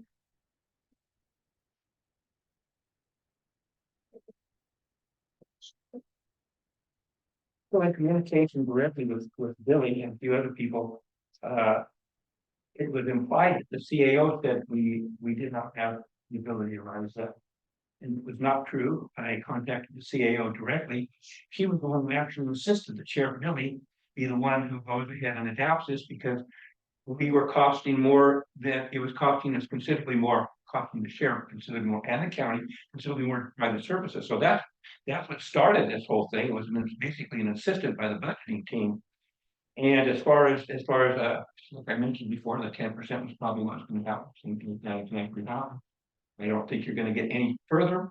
There seems to be a lack of some understanding that there's a fixed cost to have a sheriff's department, and that's a 24/7, 365 staff.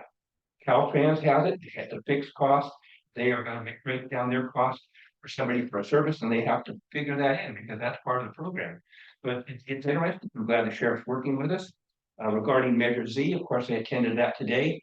The left there extremely irritated. The roads got $1 million and the third got nothing of what they were asking for, and they were not happy at all.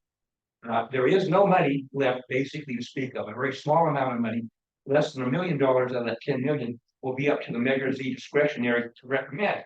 And frequently what happens during the midterm, their recommendations are totally ignored, and they're very irritated about that because they spend a lot of time. Mayor Long, who went there on my first meeting on 10, why am I here? There's really no decisions to be made. There's no latitude with the money. It's been all eaten up by cost. They put it into personnel, and now progressing automatically going forward each time. And there's no flexibility there. So that's not going to be something where we have any luck making application for. That's even going further and further down. This is what happened. I wrote the opposition to Measure O, which took away the 5-year, every 5 years they had to go back to the voter. As soon as they did that, the county basically threw all the municipalities under the bus, and so none of these other municipalities got any money. They're very irritated also. So that's kind of where Measure Z is, and I think you would have a much better chance of getting Measure Z money during the last 3 years. Each year that goes by, there's less and less, especially if they up to speed. Thank you. Okay, seeing no one on Zoom, we'll come back to councils. I said this is just an update and no action items. Sorry. Oh, Sheriff also said something about federal cop grants. Well, I did a little bit of research and didn't get all too far with that, but I know some of those, what I did learn is that there's money for specific things, not for just general law enforcement. And I don't know if any of it could apply for our situation. So I'm wondering if you. Yeah, we have looked at COPS funding. In fact, I've written numerous COPS grants in the past when I worked for the Yurok tribe. And I'm pretty familiar with those funding sources. And if you're not starting a new department, it does start to become very limited in what you can apply for. It doesn't mean that the city couldn't be written into one of the applications, or the amount of service that's provided to the city, it could be written into an application for the sheriff, because they are providing that larger umbrella law enforcement package. So the city isn't really eligible for any of those, but we are eligible as we wouldn't even necessarily be a co-applicant, but it can be a provision of services to the city. If the sheriff were to go, say he goes after a voting safety grant, or he goes after a a canine program or a community-oriented policing traffic safety program. Those, Blue Lake can be part of that, and so that grant starts to reduce those cost centers that he would apply across the board. So basically what they're doing is they're taking all of these cost centers and applying basically like a 1.64% allocation to the city. So they're taking the cost of the McKinleyville station, the cost of the main station, the cost of the deputies, patrol, training, recruitment, dispatch. All of those costs are being thrown in for a total. And then they're saying, Blue Lake, because of your population, you're 1.64% of the county, and so we're gonna charge you 1.6% of those costs. Some of those costs are paid for through grants. 4 million plus of those costs are paid through by Measure Z.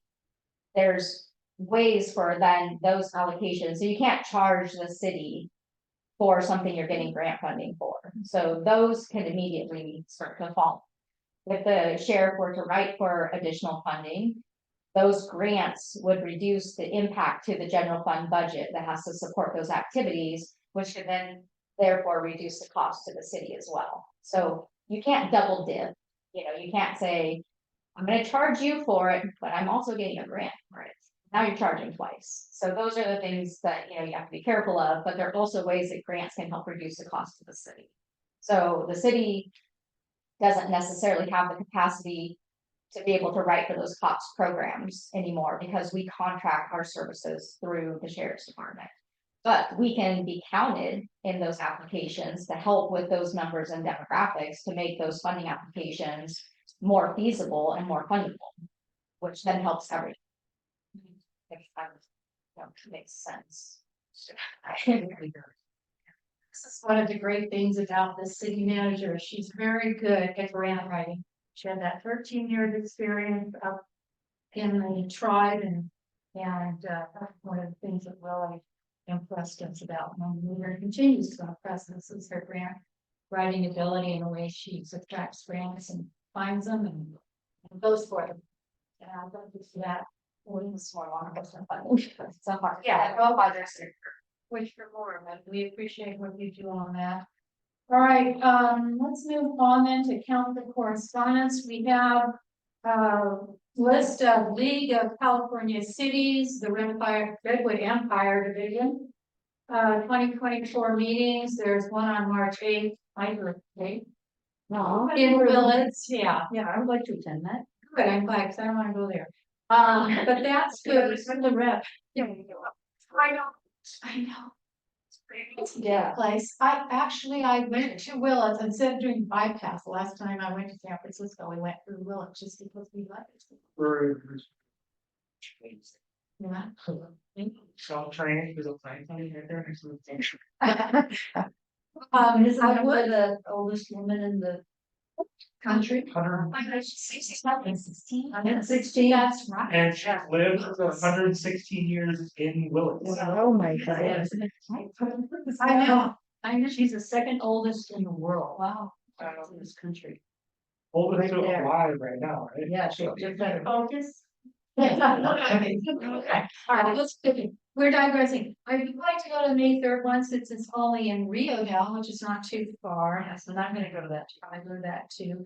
And probably the one in Eureka on September 13th will be close. These meetings, are they kind of a general purpose meeting or? Well, they have specific, if you look on the You second. have a voting member Page there, for the first meeting and then general for the other times. yeah. And then there's always a lovely dinner and some kind of tour that they try to have in, with their cities. Do they always have this many on the North Coast? Yeah, usually.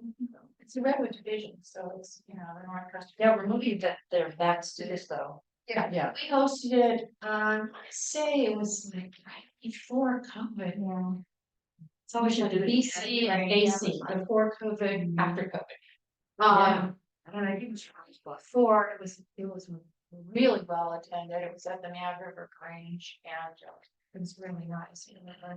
We had a tour of the city and I don't see if they are gonna take it. Anyway, it was a good meeting. And then there's one in Long Beach, which I'm sure I'll be going to them. Yeah, hour and a half meeting. I know, but you know what is it? Very good thing. Good. Stay Right, right. Yeah. All right, do I talk to you guys separate about? Yeah, if you can, we can let Sarah know Mhm. where you guys are going, and then we'll. Yeah. Okay, we'll contact you. Okay, and then, we had two other correspondence. One was, Before you move on, oh, I was like, the next 2 pages. yeah. These are all of this training I went to, this is everything they covered, these are all the new. Well, the new legislation for 2024, all of the, what they're focusing on, so it's nice to have this. It's a cheat sheet. Yeah, I had been in one of those on Zoom one time. I couldn't believe all of. Okay, and then, so the other two correspondents, I'm sorry, Linda Prince, who just left, my friend. Who gave me this idea originally, and, I'd like this to be on a future agenda item, but I digress. Blue Lake proposal, I would like to make the following proposal and ask that it be placed on the city council agenda, Blue Lake water sewer deposits. Be returned to users upon 1 year's good payment history. As an example, McKinleyville Water District returns deposits to users in full, provided they've had no delinquent bills for 12 consecutive months. The Water District says they have no problem maintaining an adequate balance in their deposit account in the event some users fail to pay their bills. If service is cut off due to delinquency, the district requires a new deposit or at least twice that of the original one in order to reestablish service. This framework, since it is successful, can be used as a model for Blue Lake. I understand that Blue Lake has a separate account containing all of the water deposits. I would assume records indicate from whom and on what date deposits were collected and payment history for each user. I can be contacted. Determining who should be refunded under their deposit cannot be that difficult. I can be contacted following number of Linda Prince 121 F Street. So you already did, you have, so now this is the bring back policy. Yeah. So Vicky and I were talking about it, last month about making that recommendation, whether it's 12 or 24 months. I like 24. I think 24 is better for us. We have a lot of, for a small community, we do have a lot of renters. And so they turn over pretty quickly, and we do have a lot that leave, and we use the balance of their deposit against their last payment. And there's a lot of times where It won't cover. it doesn't cover, Yeah. and we don't hear from them. And so, 2 years, I think, is makes more sense for us, but we do have all the accounting. We have talked with Innodata about how we can make those refunds. These are in a non-interest bearing account, and so it's not a problem. It's just been more of a matter of time to write a new policy, and then look at what we would charge, like just a reconnect.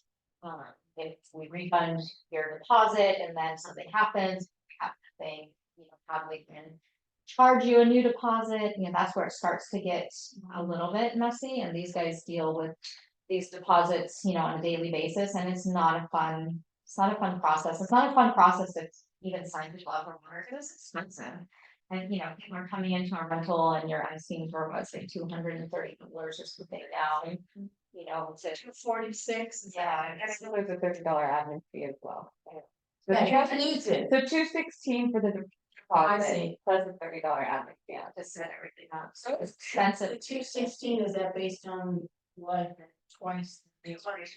Right? Yeah, I can't remember what the. It's about 90, isn't it? No, so like that, right? 98. It's just not French. Right. What's your at? 98. One thing I have to say is like, we have a very small community, not as big as McKinley though. Right. We have a lot of renters and we have a lot of fixed income. And having someone who maybe missed a couple of payments and have to have their water shut off. I don't think it's deserving to have them pay double Yeah, Drinking water from that. I don't like that double. I don't The connection fee at $40 or $50, I Yeah. totally agree with. Yeah, I, Whereas if they have $100 something bill and they have to put another $200 down on top of that again. they're well, not and gonna it have- just works against the city because people, if someone's getting their water shut off, it's because they don't have the money to pay that time. So we try and when we work with a lot of people in the community, we understand that it's, times are tight and it's expensive. And so, we have, we work with a lot of our customers on payment plans and ways and just being, I think that's just too punitive. Yeah, it's too steep. So we would want to look at something. I mean, I completely agree that there should be some kind of reimbursement for good people out there that have made their payments on time. But I don't think our community, and as much as you guys deal with the community on a daily basis and how lenient you are with the community. This would be extremely detrimental to our community. Yeah. That kind of damage, money is lost from them. Yeah, so we're kind of I at didn't like it either. we're just at the point where we just need to do a little bit more research on what that would look like if we have, someone who has a shut off or hasn't across this, and that's kind of fine, and then we'll be bringing back. See, like I said, it's on our list, it's just, but, it's taken us, some of this stuff just takes us time, and stuff that seems like it should be pretty easy and straightforward, it just can easily get kicked to the back burner just on day-to-day, projects and things that are taking place. So I apologize that we haven't brought this back sooner, but it is definitely on our list to do, and I think we can. I did it the next meeting, maybe. It's possible, yeah. Maybe I'll tell Linda.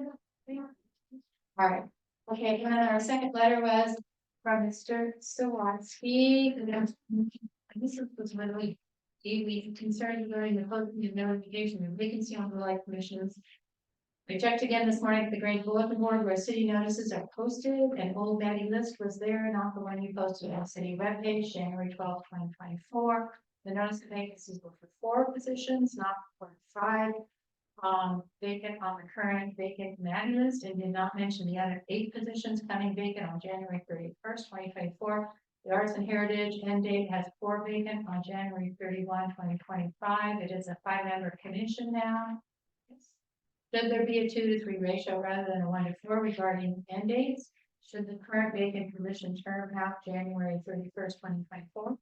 The city is not following the required 30-day requirement for proper posting of vacancies and anticipated vacancies. This notification is legally required to enable the citizens to make application. Please comply with the legal notification as soon as possible so the 30-day clock can start. This is a formal request that needs to be read into the record at the next Lake City Council meeting. Please confirm receipt of this communication. Have a great day. And the answer from Ali. Good afternoon, Kent. I posted the Maddie Act on January 12th, 2024. I posted it at the 3 locations on our city website. I will reprint one and get it reposted today. Thank you for bringing your concerns to my attention. It's also been on my Facebook. So our correspondence. Because we don't need to discuss that exactly, right?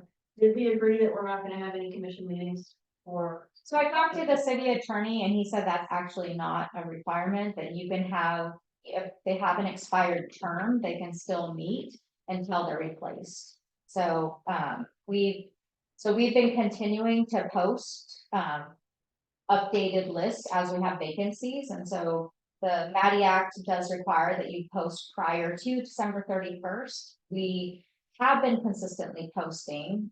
We did do our Maddie Act with the official language at the top, the Maddie Act posting. We were 10 days late on that, which was just kind of a failure on my part to let Annalee know to do that. And then we were also apprised that the Maddie Act has some new language attached to it. So we've been using the same Maddie Act posting for the last 6 years that I've been here. And so we're going to, so that Maddie Act posting just needs to have some additional language. It has, because you have to notice when the person was appointed, and then at the bottom, you have to have the requirements for the commission. So whether you have to be a resident, like, say, economic development, 3 people have to live in Blue Lake, 2 could be in the sphere of influence or whatever, so. We're gonna make that revision, but it doesn't preclude us from having, meetings, they can be on until their, positions are filled, and so. Yeah, I would be more than happy to cancel all meetings in February, it would be like way easier on staff, but it doesn't seem like there's a reason to do so. And so we are receiving applications right now, we'll be bringing them to you at the February meeting for consideration. So we should be fine with that. The one thing I mentioned about generally, that I still feel strongly about it, that I think the public to realize that anytime a term ends, that other people have the opportunity to apply for that position. So I think that should be something that is made public in some way, either as part of the Mediac notice or on the vacancy. On the vacancy flyers that you make, or as a separate notice or something. You know, I think most people only figure that they can apply to be on a commission if there's a vacancy posted. Now, an actual, vacant spot in the name list, but as it turns out, anybody can apply for all those spots at the terms end. But I think very few people understand that, so. It'd be nice if we could make that explanation public as part of the posting.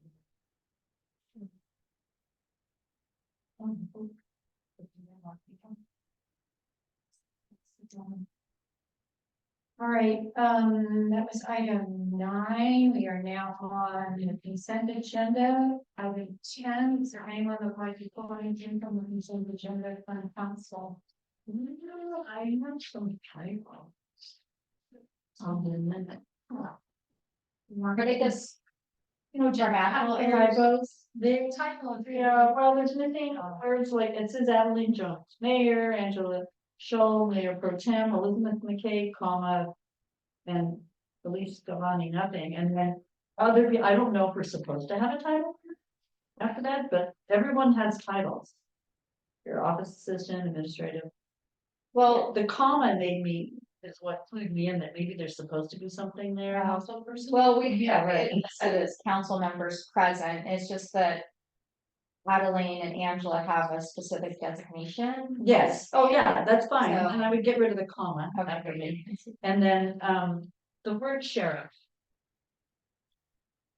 Okay, well, if we're gonna make. There's a way changes- to, yeah, oh, yeah, I sorry, was wondering if maybe we should pull the minutes. yeah, we should probably. Okay, so we need a motion to pull the minutes, and I guess we could pass the warrants and disbursements. Again, unless we need to discuss that, please. No, I don't have to. Couple questions, I don't know if Okay, pull it, but I don't, I think you have to. Yeah, Stephanie, technically you should pull it. All right, let's just talk about, all right, we're gonna talk, let's go to 10A, October 2023 minutes. Okay. On page 2, Sheriff, this, the spelling of the word sheriff. Is spelled a few different. Well, it's really 2 different ways. You can spell back and forth, but just so we get it straight, how sheriff is spelled. Yeah, Spelled. Spelled, yeah, we'll just go do a find and replace. so it's really, Yeah, I think it's 1R. Into it. yeah, definitely. Sharif. Holiday name is spelled a couple different ways. Yeah, Yeah, is it OL or AL? I think it's AL, Yeah, it's AL. yeah. Okay, so there's just some typos with that respect, and then, and Joan Shirley, so, We're on page what? Page 5, Matthew Marshall has 2 keys. Right, okay, that's that, page Page 5. 5 at the top, Matthew Marshall. Matthew has 2 keys. Sorry, I'm on the G. Item 7 at the top. Oh, city manager mayor. Oh, Marshall. Has what, 2? Matthew. Oh, Matthew has 2 Gs. Yes. Confused on that. Okay. Or that name. Okay, and on page. From my found.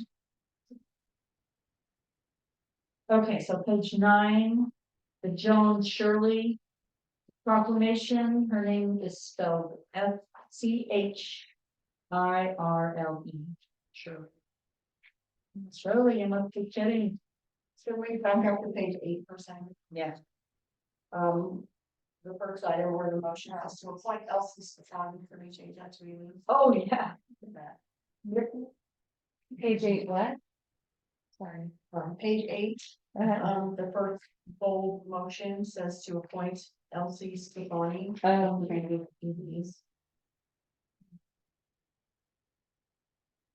Usually people misspell my name, Mine's correct, T-L-I. All right, so Shirley is SCHIRLE. Yes, Joan Shirley. I know, I used to mispronounce it when Then there's something sure about, And you'll just want to replace all of them. there, number 17. Okay, future agenda items, it says here that as Sharon again, that we discuss a special meeting. On Monday, October 30th. And then, council discusses a possible special meeting date to discuss. But it should probably say, it should probably explain that. It was decided that a special meeting was not necessary and staff was ready to make that. Page 9, under item 17. But it's not, if you're having a bad night, don't make No. Yeah, we didn't have a special meeting. No, we didn't have, so we did, but you know, and that's snapshot of what happened that night. Later, we decided to do a special meeting.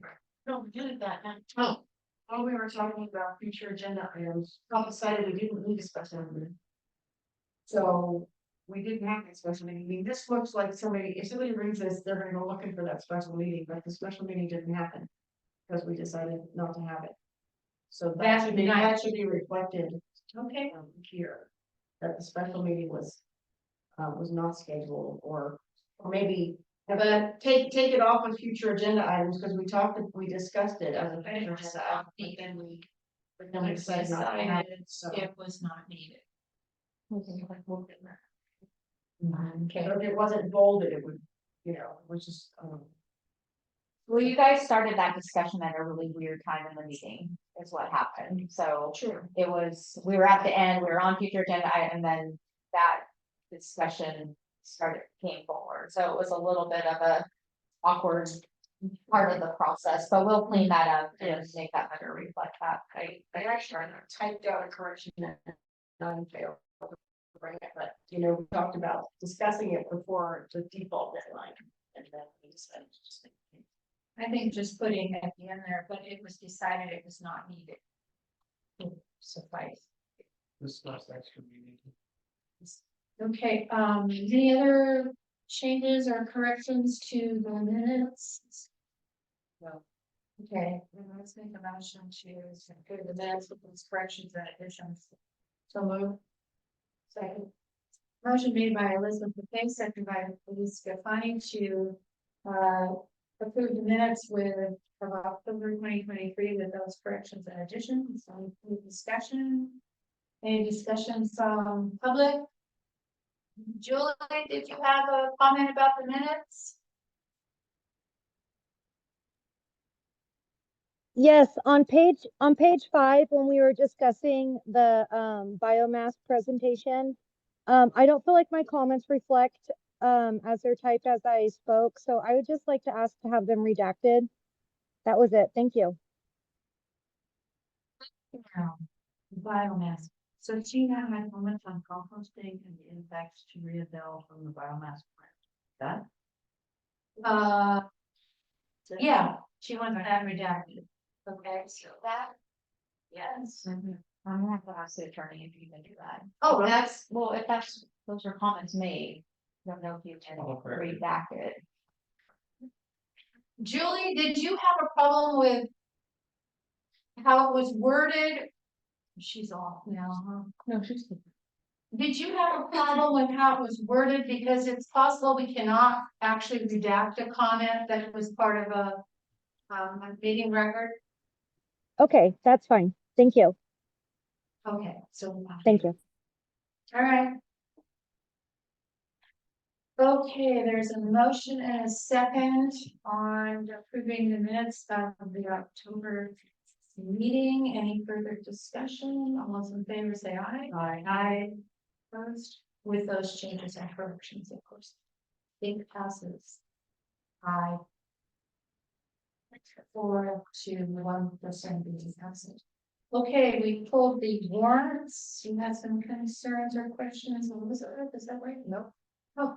Well, I mean, Oh, sorry. I'm wondering if you could tell me, Skylar Crowe is an employee and I'm wondering where he works. He's in Public Works. And is he full-time or part? He's full-time. So full-time benefited? And Austin Jones, He works in Parks and Recreation. is he also full-time?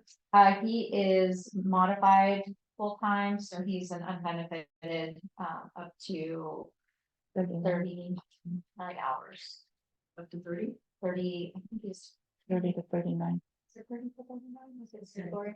Okay, no, he's in a 30 to 39. category. Unbenefited? I don't know. He's partially benefited, so he doesn't get medical, he gets a prorated, allocation of holiday, sick and vacation. Also, it's not full-time, but Yeah, he doesn't meet the full-time threshold. he's like seasonal. most. We've actually brought him on for another term. So. So that 20-hour thing, so does he get a pension? Oh, no, he does. He's in CalPERS now because he worked at the school. So you have to, if you work over 1,000 hours, you automatically get into the CalPERS system and you can carry over how it works. He was at the school where he was CalPERS, and so when he comes over, he enters into the system. And he's always gonna work beyond that 1,000 hours with, like. So it's not like he's Yes. benefited 1 month and not the next. No, or something no, like once you're in, you can't flip flop.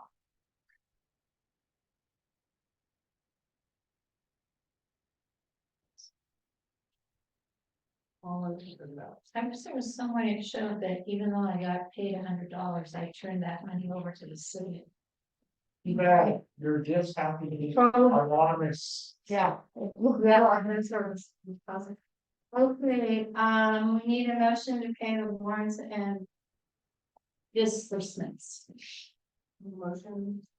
Second, All right, yeah. all good. Second. Hey Bailey, the.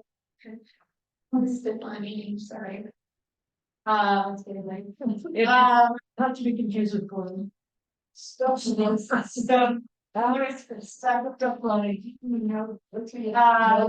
by Mr. Egger to, warrants and disbursements. Any further discussion from council? Anything for public? Back to council for vote. All those in favor say aye. Aye. Opposed, it passes. Reports of council and staff. We'll go around the room. Christopher, did you come to any meeting? Sure, yeah, all right, so we're going to the live read it, which was amazing. Yeah, it's kind of fun. That was great. We got a bunch of people that had snacks. Look at their snacks. It's snacks. They need snacks here. Offshore wind was discussed. It's only 2 places on the west coast that have been slotted and one was here. Leases have been approved and auctioned, so now they're in the stages of making it happen. There's 30 active wind projects in the United States right now that are not slated to be built. In the immediate future, no, 7 to 10 years. We will be starting to see effects like stuff going down because of that wind. It might come ashore here. That's the multi-billion-dollar capacity thing. It might go down south. With billions of dollars, but they have propensity to take that fall to shore. Even though they might have to underwater cable it themselves. There's a lot of stuff here locally that went into having that offshore stuff done. 2 well, actually 3. add-ons. One is just of supervisors that pretty much takes the brunt of all the legal stuff. And then one is kind of the community outreach version of the add-on. And then another one that has to do with employment and development here in the area. It works with just Humboldt County Workforce and Logistics. That's all that one add-on does, just for this. Wind link, please look it up. There's a lot of information there. Local assistance in many ways, including education and for wind power for people who want to start working in it. And there's also a bunch of frequently asked questions there. They want to open up a brick and mortar space for community education. And not only just educating the public on what's happening and how it's happening, but almost like a employment opportunity center for people around. There was 12 scholarships paid for an offshore class. It's based out of Massachusetts, but it's online, that were funded just to so we have some smarter people here around. It's a 1-year program. They are thinking about offering some more, so if anybody's interested, I have the guy's card and the economic work. We're looking at opportunities of no build capacity with like offshore transfer station versus running a cable through store. What was the other one that we got here? There was $450 million granted to the Humboldt Bay Harbor District to build the what do you call it, the heavy lift station. The wind power out here will not be a thing unless this dock, this heavy lift dock, is built. And Crowley, you can look them up too, there's a lot of information. They have promised to match. So when we start building, we'll have almost $1 billion, or I mean $100 million. No, $1 billion. Yeah, $1 billion go towards building this heavy lift area. A lot of people have questions like, why would we build it if we're not positive we're going to have offshore wind? Mainly because our area has a international trade agreement, which means people can bring stuff into our area, build it, and then take it out. And that could be internationally with so say Japan, they have something really big. They transport parts here, it's built offshore, and then lifted and put back on the boat, then shipped out. Also, it would be the only one of its kind on the west coast of that size, so people will be coming all over the place. Just that was the biggest thing we talked about. It's about 98% of the meeting. The other stuff was some redoing of chair people, and that was it. Yeah. Thank you for attending that. That's one. Yeah, I didn't do that. No, and I remember I like them too. It's exciting. No more meetings for you, Chris? All right, Elise, did you have any meetings? I had a Parks and Rec meeting. And first time we met since September. Yeah. Talked about some of what happened and some ideas about future things. And really need to recruit some more people for that commission. So it's always on that commission. And then we had a public safety meeting. Yeah, pretty well. We talked next. We talked about law enforcement. We talked about call stats and analyzing those. Possibly think about different means of crime prevention.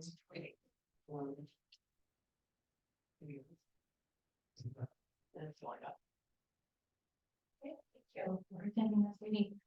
I told you about the Humboldt Police Management Authority last meetings, so this past meeting, the Humboldt County Association of Governments meeting. And we amended our regional transportation plan to include some major transit stops, and I have those in a list here. And then we also have an update from Caltrans with all of their projects ongoing, and predicting when that, and that kind of thing. And then we had,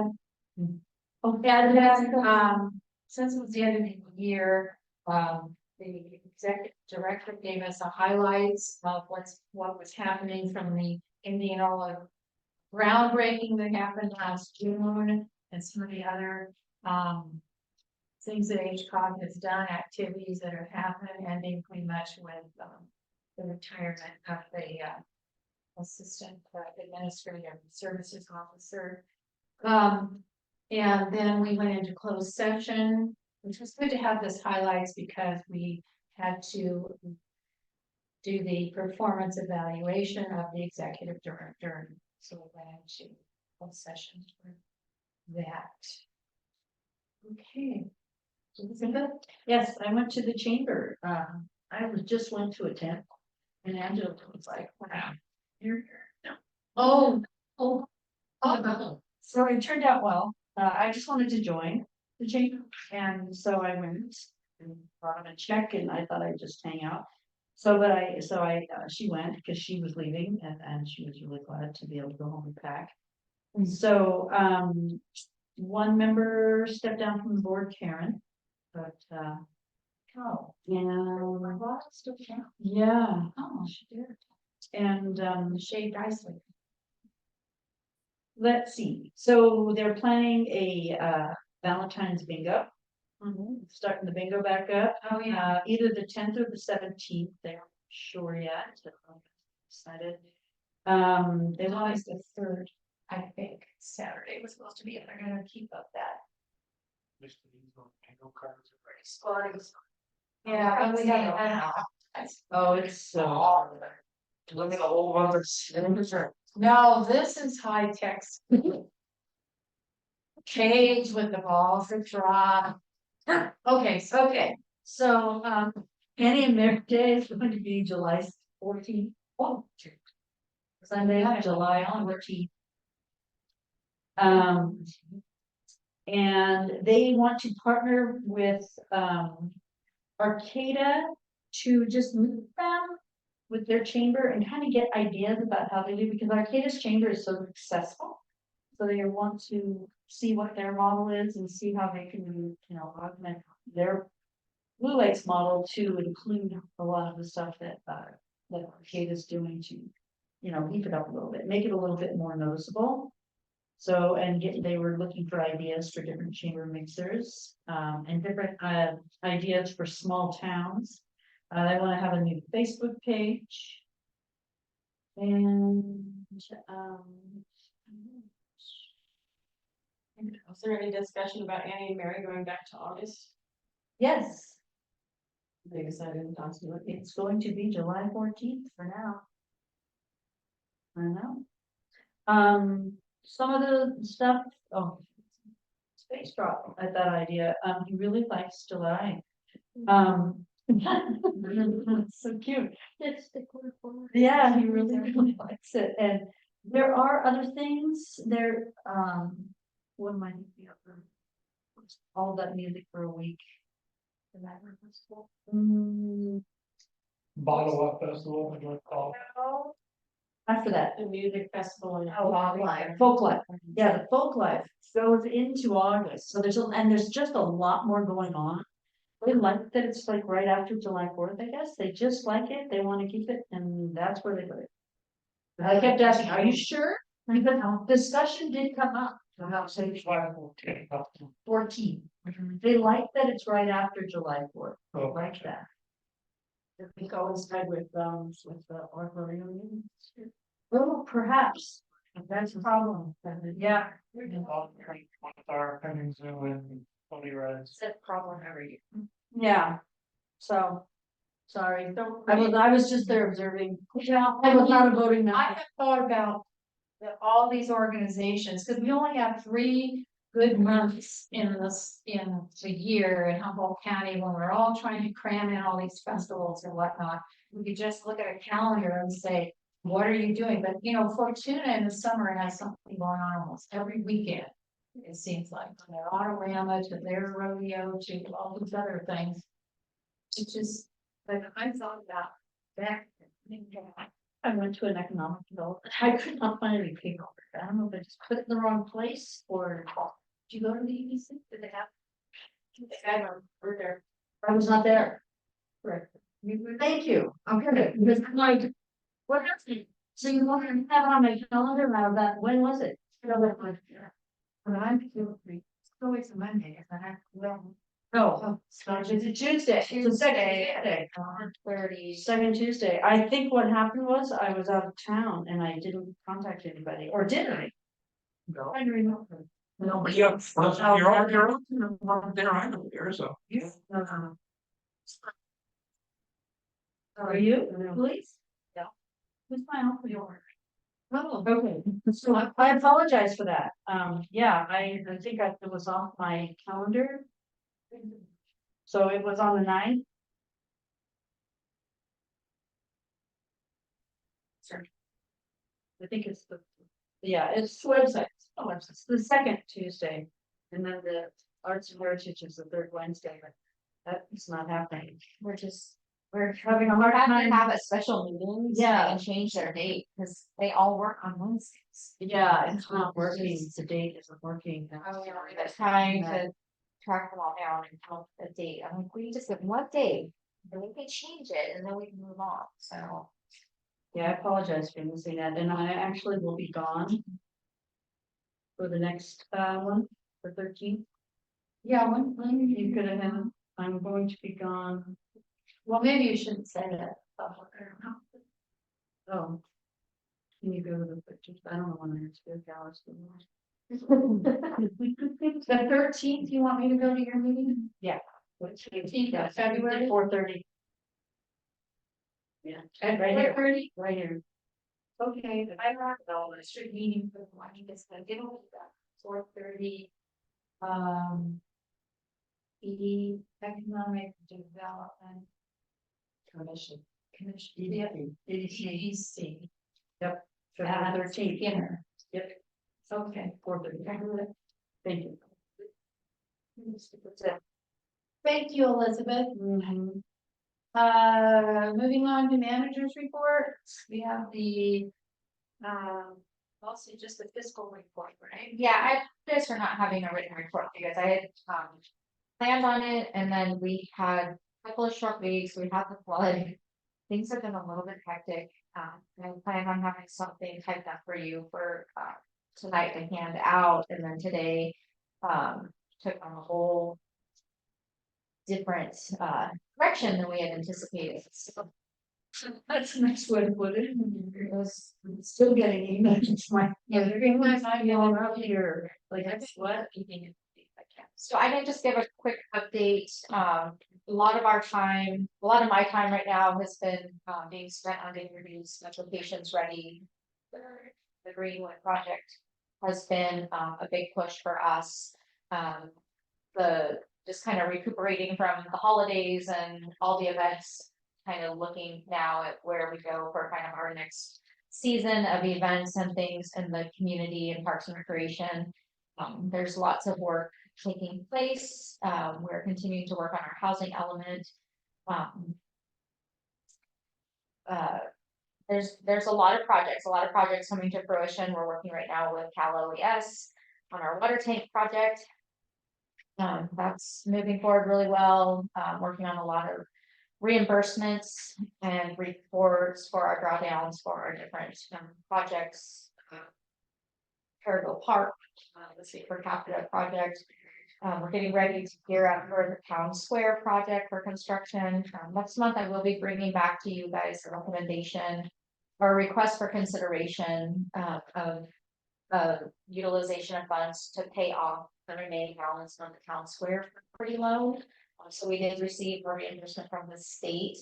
And we'll have a remaining balance of about $48,000 on that loan. The interest rate's fairly high, and I think it makes sense. My recommendation, working with our finance manager and our accountant, the recommendation will be that we use some defederalized CDBG funds that we have to pay that loan off, and then have interest rate repairs. So interest rates, we're paying a lot interest, and so I think it makes sense for the city to get that property paid all the way off, and then we'll go right into construction. And you'll have a really nice town square that's free and clear of debt and is an asset to the community. So that's something we're working on. Parks and Rec, our next big event, we're working with the school on an 8th grade dance or a middle school dance. We had one last year, and it was kind of fun, and probably the stickiest mess I've ever cleaned up in my life. So we learned some things from that. So we were making some modifications, but the kids had a great time, and it's a fundraiser. So that'll be a fundraiser for the 8th graders in the school. And then we're looking at doing our first, we're calling it the One Night Stand Karaoke Contest. And because we want to start launching the facility for music, we've put in all of the sound baffling, we have all the lights, it sounds amazing in there. And so we thought we'd kick it off with a karaoke contest, and we're thinking about doing a monthly program where we have one contest a month, and then we have a grand finale contest and make it like a big Humboldt County, event competition. Battle of the Bands. Yes, love the karaoke. And we want to do this in partnership with the Lager Bar. They do karaoke on Wednesday nights. It's really popular, and so we want to work with them to do some cross promotions and just continue our efforts with recreation to also build additional economy. So this event will be looking at working with some of the local food producers as well, highlighting our local businesses. We can buy the beer from Madmer Brewery, so they get included in our advertising. Lager bars, so just promoting and doing some things there, and then looking at who might want to be able to provide food for that event. It could be Haywan's, or it could be the Doghouse, or the Music Company, or Natalia. So just utilizing that space and those events to bring some additional business to some of our existing businesses, because winters do it's a little harder in the winter time with the weather and things. So I think it'll be really fun. We've never done this before, so it could be it won't be a disaster, but karaoke is what it is. People get there singing and they shouldn't, and everyone gets really good time. So Have a karaoke machine? yeah, so we'll be working with Dustin. I can't remember what his company is, but he does the local karaoke. We'll be working. We hope Justin will help us as well for sound. And yeah, if you haven't been over there to see kind of what it looks like at night, all the lights. So fun. We'll have it. Yeah, we'll have dance floor set up, and have tables where people can eat and watch and drink, and We have a stage. we have a great stage. So yeah, so the stage. Karaoke, concerts, right? Yes, that is the goal, is to make it a menu. Is there a promotion being made for that? Or should Well, we're just that kind of anchors know about this? easing into it. So Charis is kind of our event coordinator right now. And we're just trying to kind of wrap up all the final. We're still doing some work on the floor. We just did some sanding and repainting and seeing how that paint's gonna hold up. And then we've got our final baffles are in, the lighting's done, the concession, the kitchen's done. So we just have some final stuff in the party room. We're putting up slat wall and new merchandise counters, and we'll relaunch our whole merchandise line. So that's coming. So we're almost ready, but not quite yet. We thought we could handle it. I think that's. I think it'll be really fun. It'll be fun for the community, and it will be a 21 and over event. Because it'll be a little bit later hours, and it'll be on a Thursday night. So we're sticking with kind of the family friendly Friday and Saturday nights, and then Thursdays have been kind of slated for more the older crowd or college crowd. So of course, but other than that, we're just continuing to kind of weigh at projects and move things. Like I said, I apologize for not having that report. It's just been a little bit. We lost some ground with floods and things. It's less weeks and No pun intended. hectic. Well, council was skating that Saturday night. Bad flood. And then, but then you made up for it because you had a Sunday skate, Sunday Right. afternoon skate, which I'd love to see those. come Yeah, back more yeah. regularly. Yeah, we're trying to put those back. But the problem with Sunday skates is we also have a lot of Sunday rentals. I know. And the rentals make us.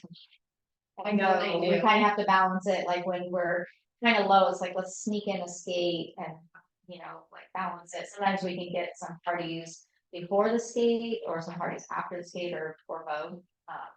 They always do it. Yeah. We have skating parties. We have a lot of skating parties. And sometimes they have them happening at the same time.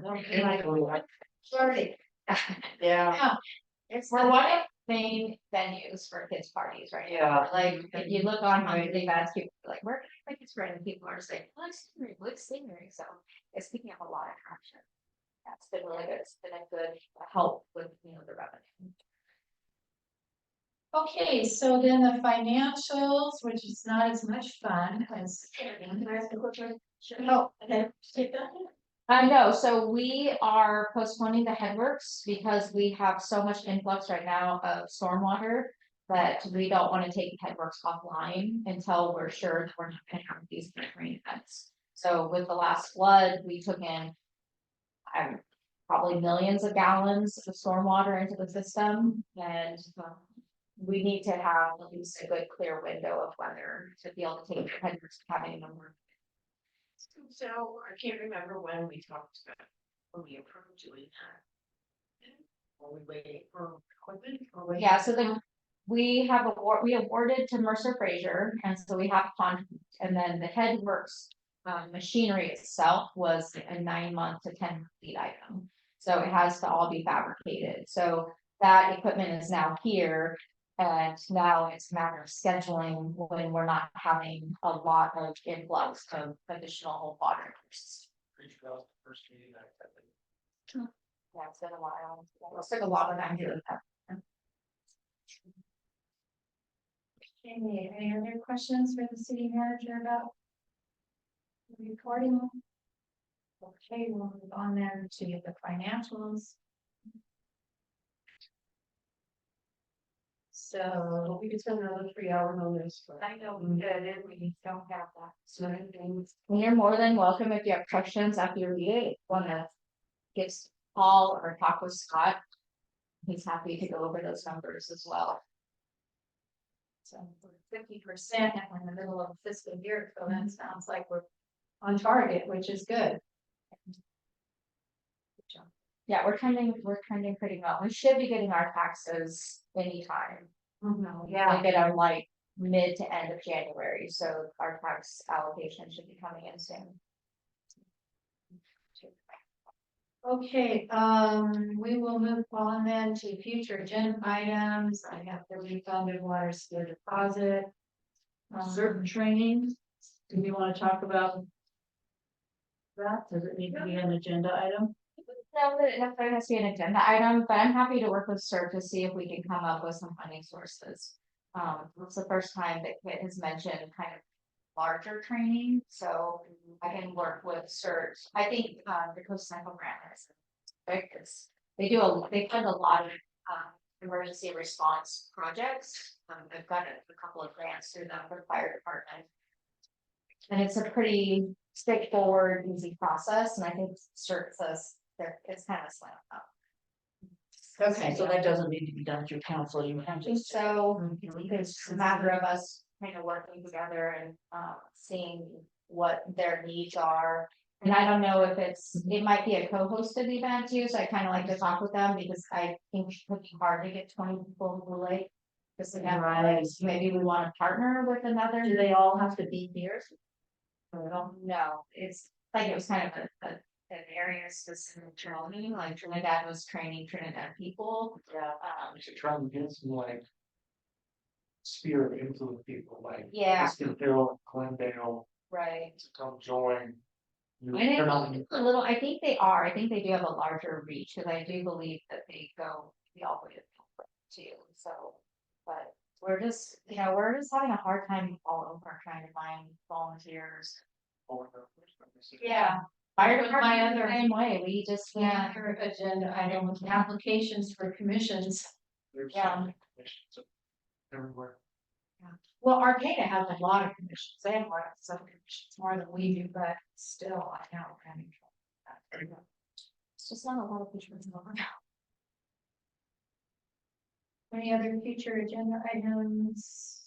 And then I was still for a closed session item about the incident, it's making headway around town. We should be able to talk about that a little more freely amongst ourselves. Yeah, I don't know that it has to be closed session. I mean, I think it's an open public thing. Yeah. About what happened. So I guess that happened today. No, it got No. published It today. got published today. When did that happen? September 16th. 15th on Friday, right at the end of the long week, and, yeah, I mean, I had a mayor's statement to make about it. I would have to. Nice. Yeah, and the video doesn't encompass everything. She's in it too, which it was a really scary thing for city staff. What this group does is they go and they try to antagonize public employees to get you to react. And what they really want you to do is have law enforcement come, and then they want law enforcement, they try and antagonize law enforcement to get law enforcement to remove them from a public space. And then they say it's violation of their First Amendment, right? And so then they file a lawsuit. So when they came here, we had a person, he came in with a black hoodie, black glasses, a black mask over his face, black hat on, and, proceeded to. Did you have a head cam? He had it was on a stick, right?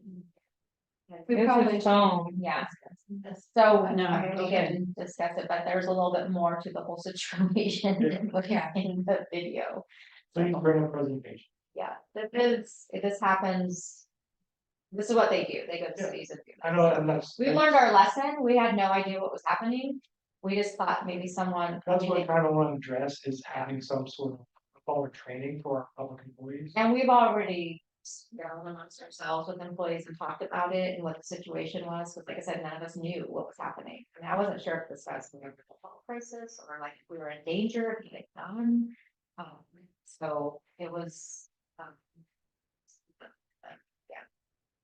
So did you want to add it to the agenda for next? Yes, meeting? yeah. What do we call it? 12/15/2023 12/15. incident is what I'm putting down. 12/15/2023 incident. Friday.